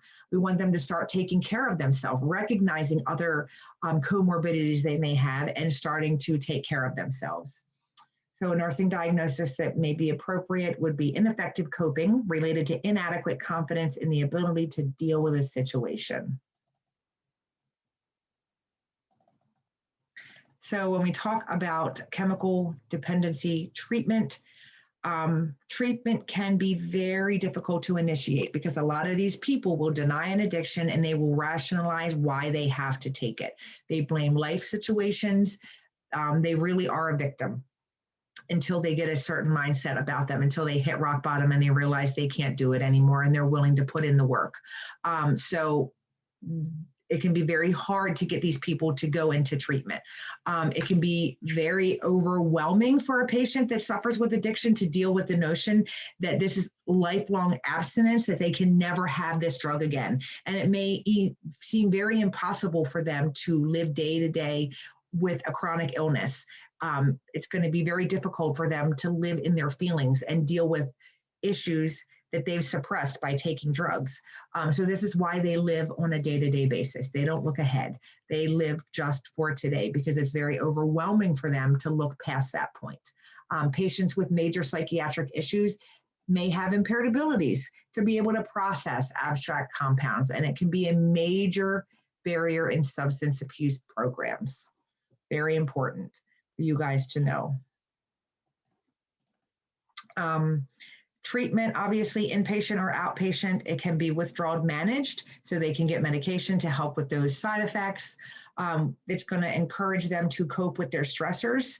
It's going to encourage them to, over time, repair their relationships with people that probably are not very good right now because of their dependency. It's obviously going to involve chemical detoxification, depending on what drug they take. So their treatment plan is going to include abstinence. We do not want them to ever use these drugs again. So we want them to stay away from any type of drug that is good, any mind-altering substance. We want them to have intense counseling. We want them to have support of peers. They can engage in a 12-step program. Their living environments, they can live in halfway houses. They can live with other people who are addicts. And we want them to have resources once they get into the community that will help them to be productive members of society and can help them find jobs. So this is the 12-step program that we were talking about. You guys can read over that. They work through these steps. This is what they talk about. So they actually get a notebook and they work through these steps. They have a book. So the first step is causes them to be honest. So they have to be honest about their behavior and honest with what caused them to get here, and they have to completely surrender to a higher power. So there's various questions and different topics that they work through. Once they work through these steps, they go to their sponsor, they sit with their sponsor, they talk about their step, and if they feel like they've completed that step, then they go on to the next step. Sometimes it takes people multiple years to get through all steps. Some people will go through all steps in 1 year, and they'll repeat them over and over again throughout the course of their recovery. My daughter's been in recovery for 5 years, and she's only on step 4. She switched sponsors, and she is repeating step 4 because she didn't gain everything that she could have from it. So it's just different for every person. It's the thing that you need to understand about substance abuse is that it is based upon the concept that these are medical issues. So substance abuse is a medical issue. It is chronic. Okay, it is progressive. So it develops over a period of time, and it is characterized by remissions and relapses. That is very important. I want you guys to understand that. Many years ago, before the illness of addiction was fully understood, society as a whole and the medical community viewed addiction as a personal problem. In 1949, the Hazelton Clinic was developed for chemical dependency. It originally started as what they called a guest house. It was a concept for alcoholic men, and it has grown into this prevailing method that they use to treat addiction. The program served as an alternative to jail, mental wards, and homelessness, because obviously these patients were misdiagnosed and made bad choices, so it was an alternative. So we talked about the 12 steps. All right, so individual counseling you can do for substance abuse, or group counseling, day programs, evening programs. There's halfway houses, those intense outpatient programs I told you about. When we do pharmacological treatment, you can look in your book, table 19.1 on page 367. The benefits are that you can be in a hospital setting where we can provide medications and we can safely withdraw you at a more comfortable level, instead of being at home, being beside yourself, angry, anxious, vomiting, having diarrhea. It can be supervised. We can then refer those patients and transfer them to an appropriate outpatient treatment program if we were able to get that set up for them. If we transfer them there, we can hopefully prevent a relapse. And then, their withdrawal is considered safe because their symptoms are managed.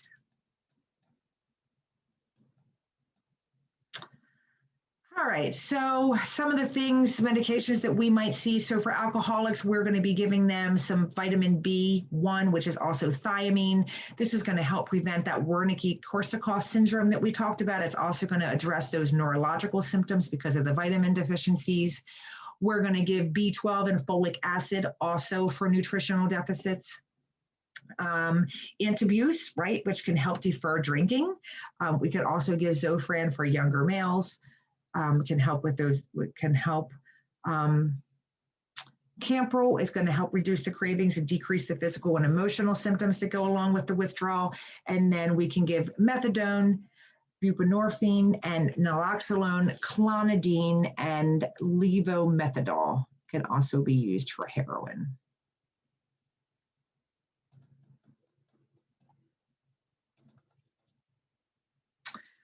So substance abuse and the nursing process. So when we take our general history, we want to know about their family life. So tell me about your family history. You know, what did your family look like growing up? What was your childhood like? Who did you live with? What did you experience? How stable was your family? Use a lot of open-ended questions because you really want these patients to talk. You really want to get as much past medical history from these patients as possible so you can paint a picture and try to see why these patients, you know, why these issues developed in these patients. Did they have any crisis? Like, did they lose a loved one? Did their parents die, you know, horrifically when they were at a young age, something like that? Were they abused as a child, sexually, physically, mentally? So that health history is really important. And then, of course, you want to look at their general appearance. So how do they look? Are they filled with scabs all over their body? Are they completely disheveled? They haven't washed their hair in days. They're extremely anorexic. You know, they've lost so much weight. They're very dirty. You know that they've been living on the streets. They haven't had, you know, access to a shower. Their clothes are dirty. Do they appear physically ill? Do they have diarrhea? What is their motor behavior like? Are their responses delayed? Are they very weak and they can't really even, you know, walk around? They need assistance. Are they extremely lethargic, sleeping all the time? Then we want to look at their mood. Are they very tearful? Are they remorseful? Do they express guilt? Are they angry? Are they withdrawn? Are they quiet? Are they completely happy, like they don't have any issues in the world and they obviously don't feel like they have any type of substance abuse? What is their thought process? So this is important. Do they say things like, I don't think I can survive without this substance? Are they saying, I can't do this anymore? I can't live like this anymore? Then that would make you want to ask more questions. You know, we would think, are they suicidal? Well, what do you mean, like you can't live anymore? What are you thinking? Do you have any plans to hurt yourself? If they say yes, do you have a plan? Are they in denial? Do they blame others? I don't have an issue. You know, it's my mother's fault. You know, if it wasn't for the way she raised me, I wouldn't even be like this. I wouldn't have to take this medication. Or I don't have a problem. I can stop at any time. I like to take the medication. Do they rationalize it? Well, I need to take this medication because I'm in severe pain. Ever since my surgery, I'm just not the same. I need this medication. So a lot of different thought processes there. Judgment and insight, the patient may have difficulty acknowledging their behavior, or they might not see that they've lost 4 jobs in the last 6 months because of their behavior. They're going to blame it on other people. Yeah, I've had 4 jobs, but my first manager, you know, he just didn't understand the fact that I couldn't get there at 9 o'clock every day. He wasn't willing to change my hours. These are the type of things you're going to hear. When you talk about relationships with their family members, they're going to say, yeah, I have a terrible family. Nobody shows up for me. They don't like me. They think I'm this. They think I'm that. They really don't take accountability depending on where they are. Sometimes they get to that point where they're rock bottom and they just admit defeat at that point. And they're like, yeah, I have a problem. I need to seek help. This is my problem. And then as they go into counseling and the more work they do on themselves, the further they get with clean time, then they start seeing their part that they held in all this. And as they do work on themselves, they realize the issues that they had, and they realize that lack of being able to really have those good coping skills, and they become more accountable. Yep, a lot of these people don't have great family, don't have good family relationships because it's very taxing on their family members. They steal from them, they lie to them, they're very manipulative. So the people that they become through this active addiction is not the person that they are. The person that they really are in life is still down in there, just lost in the attic. It's a very powerless feeling for those loved ones. They cannot control their loved one, this person that they love so much, they don't understand how their son or daughter that had so much potential ended up like this. It's very taxing and very draining. So these people need a lot of support. And it takes a long time to repair those relationships. So then there's their physiologic considerations too. So their poor nutrition, obviously their lack of sleep, they're probably going to have sleep disturbances. Maybe they have liver damage, HIV, lung damage, just, depends what substance they're abusing, obviously.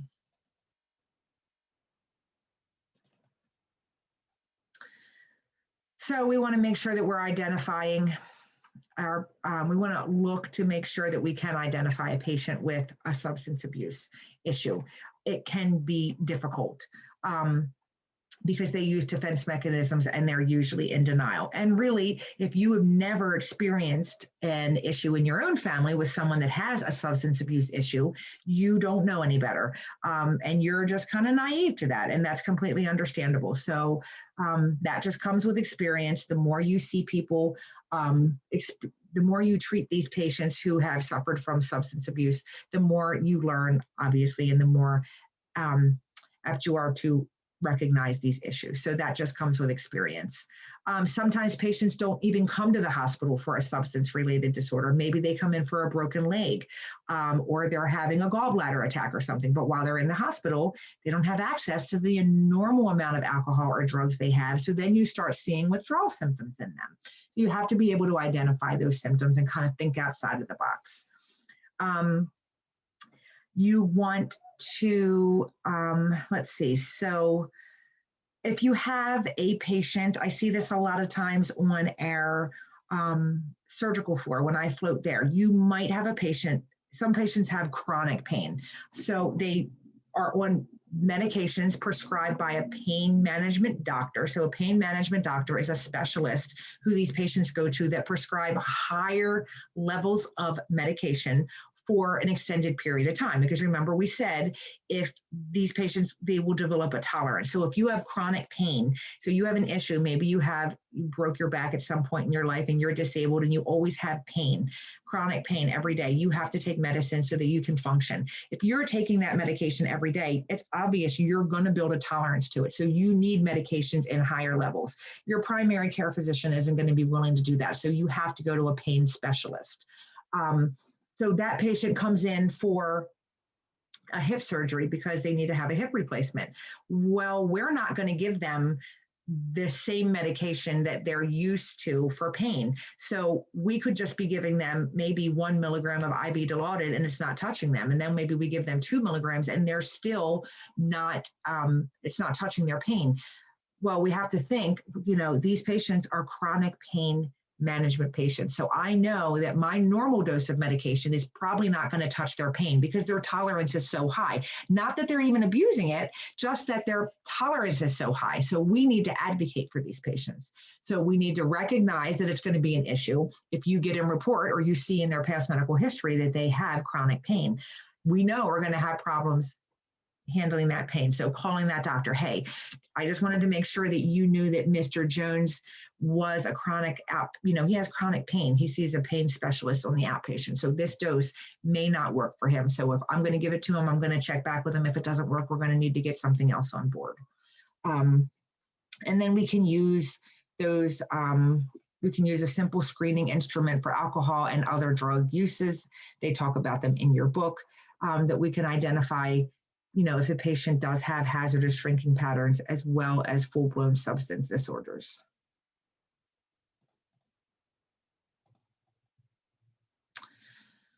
So substance abuse and the nursing process. So when it comes to management of this population, excuse me, detoxification is priority. That is your priority. Priorities for the individual patients are going to be based on the physical needs, and that can include safety for them and maybe other people around them. We want to make sure that we are nutritionally giving them what they need. We're going to replace fluids. And then we want to look about elimination patterns and sleep.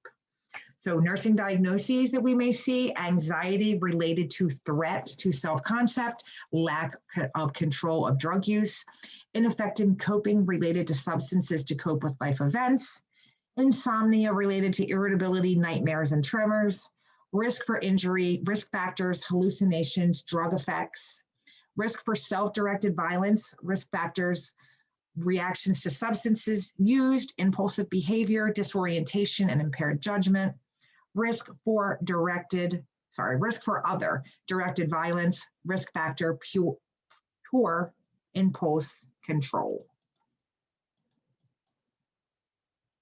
And then outcome identification. So some outcomes that we want to see is abstination from alcohol and drug use, express feelings openly and directly, accept responsibility for their own behavior, practice non-chemical coping alternatives to deal with stress or difficult situations, and we want to be able to establish an effective aftercare plan. So we don't want to just throw them back into the community with no resources, which is why it's such an epidemic, because we have absolutely not enough resources for the amount of people that are suffering in our communities.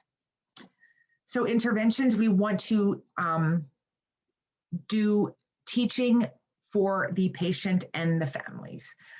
They need a lot of education about so many things. So important topics that we want to include is that substance abuse is an illness. It is an illness. It is multiple studies have been shown that it is directly related to a lack of coping skills and chemical imbalances in the brain. We want to teach them that any type of alcohol, beer, wine, liquor can be abused, mouthwash, anything like that. Prescription medicines can be abused, so pain pills, over the counter, so patients can abuse, I think I've told you guys this before, they can abuse the medication for diarrhea, which is not coming to my mind right now. We take it when we have diarrhea.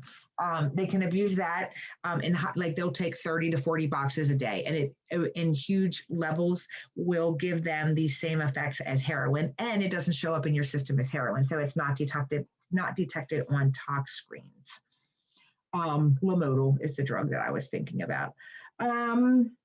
We also want to talk about the signs of relapse. We want to show them what those behaviors look like. What does it look like? Some of them manipulation patterns, the importance of continued participation in those outpatient treatment programs. And then we want to address family issues. So we want to talk about codependency issues. Codependency is a maladaptive coping pattern on the part of family members that results from prolonged relationships with the person who uses substances. We want to promote coping skills. Sobriety will not make their problems disappear, but rather sobriety is going to assist them to actively think about their problems clearly and help them work through them. We want them to find ways to relieve stress or anxiety that do not involve substances. And we want them to develop new social activities, things that they enjoy. We want to focus on the present and not the past. And they need a lot of encouragement. They need to believe that they can succeed. So one day at a time. The evaluation of substance abuse is going to be based on the client's abstinence from the substances. If the treatment has been effective, the result will be more stable role performances. They're going to improve their interpersonal relationships, and they are going to have an increased satisfaction with their quality of life. So, of course, we always have to talk about our sweet little older people. Approximately 30 to 60% of our older adults that are in treatment began drinking abusively after the age of 60. So risk factors for late onset substance abuse in these older adults is going to be chronic illnesses that cause pain, long-term use of prescription pain medication, sedatives, hypnotics, anxiolytics, these pain management people, it's very easy for them to become dependent and addicted. Stress over life, loss, losing a loved one, losing a child, social isolation, grief, depression from losing a loved one, or just, being in a new stage of life, retired, a lot of issues. A dependency, an abundance of discretionary time and money. So a lot of people retire, they have all this money to spend, all this open time, so they just start doing things that they probably didn't have normally time to do, and that might result in heavily drinking. So patients who had drinking problems early in life may have had a significant period of abstinence, and then we see it's very common for them to resume drinking again later in life. Physical problems that are associated with substance abuse and our older adults are going to develop much more quickly, especially if their overall health is compromised. So that's something to think about. So same deal, outpatient treatment. There are freestanding substance abuse treatment facilities that they can go to. Self-help program, AA, Alcoholics Anonymous, agency-sponsored aftercare program, in the communities, individual family counseling, all the same as the others. Mental health promotion, there needs to be a lot of public awareness. There needs to be a lot of education in our communities. We need to have a lot more educational advertising so that we can prevent these, the development of mental health issues, and we can just get help earlier for people that have mental health issues. We know that early identification of early adults with alcoholism gives the best outcomes. They do have something called the College Drinking Prevention Program. It is a program that's sponsored by the government, and it was designed to help college students avoid that predictable or expected binge drinking that we see that's common with people who go to college. Of college students, 1,825 of them die annually because of alcohol abuse. 599,000 students are unintentionally injured while under the influence of alcohol, and 400,000 students report having unsafe sex, and 100,000 of them report being too drunk to even know if they consented to sexual activity. Very prevalent in our college kids. Substance abuse and health professionals. So physicians, dentists, nurses have far higher rates of dependence on controlled substances, such as opioid stimulants and substances, than any other professional of comparative education achievement. We have access to it. We have an ethical, legal responsibility to report suspicious behavior to your supervisor. I want you to remember that. An ethical, legal responsibility to report suspicious behavior to your supervisor. It's a very sensitive, very, very difficult situation, and nurses can be very hesitant to report suspected behaviors because they have difficulty believing that another person in their profession would, first of all, even do anything like that. They may feel guilty because maybe they feel like they didn't really see what they thought they see, or maybe they feel like they're making too much out of it and they're falsely accusing someone, or they just want to avoid the conflict. They don't want to be involved in it. Or maybe it's someone that's oriented them in the facility, someone that you work with every day that you really care about, and you just don't want to be involved. So general warning signs: poor work performance, frequent absenteeism, calling out, showing up late, unusual behavior, slurred speech, falling asleep during lunch breaks, isolation from their peers. So they usually have a tendency to keep themselves separated from their coworkers because they don't want you to recognize any of their symptoms if they're actively using at work.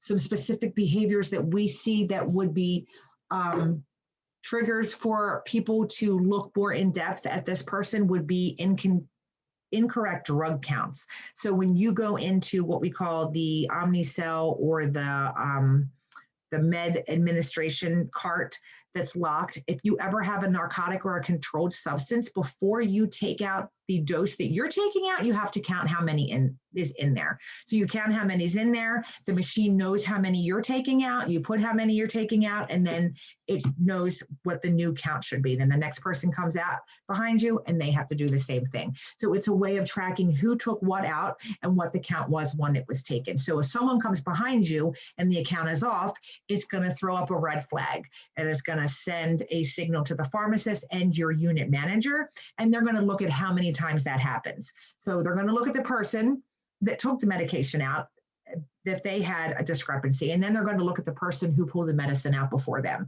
and it's going to show your name. So if your name shows up on these reports, then your manager is going to start doing a little digging. If your patient starts telling you, I got pain medicine yesterday every 2 hours and my pain just wasn't controlled, but now it's so much better today now that you're giving me my medicine. So maybe the person that's taking the medicine out is saying that they're giving it to the patient, but they're not. They're taking it themselves. Excessive controlled substances listed as wasted or contaminated. So if they say, well, I couldn't give this Dilaudid because the container broke. I couldn't give this Dilaudid because it was contaminated. Things like that. If those come up in excessive numbers, then that's also going to signal a report to pharmacy and to your unit manager. And then explain absences from the unit. So, coworkers that just disappear and they're gone for 20, 30 minutes at a time. They don't know where they are. They can't say where they've been. They're leaving their patients unattended. These are all specific behaviors. And then consistent early arrivals or late departures from work with no apparent reason. Nurses, just like any other member of society, they deserve the opportunity for treatment and recovery.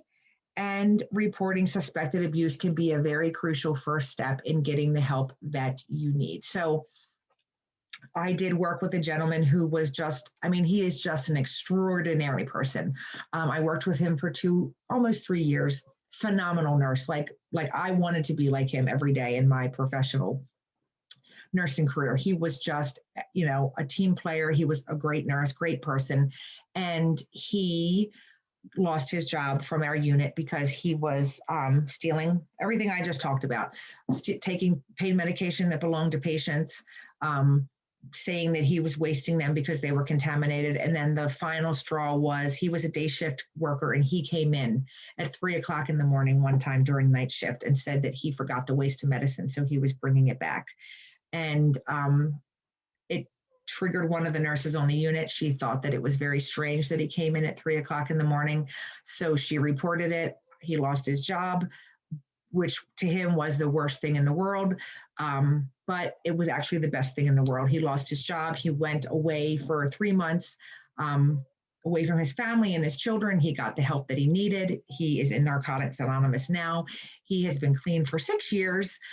He doesn't work in the med-surg career anymore, so he works in dialysis. He knows he can't be around pain medication, but he is still a nurse. The board gave him back his license after he successfully did what they said he could do. So even though nurses may make a bad decision and become addicted to something like this, they deserve the opportunity just like anybody else does.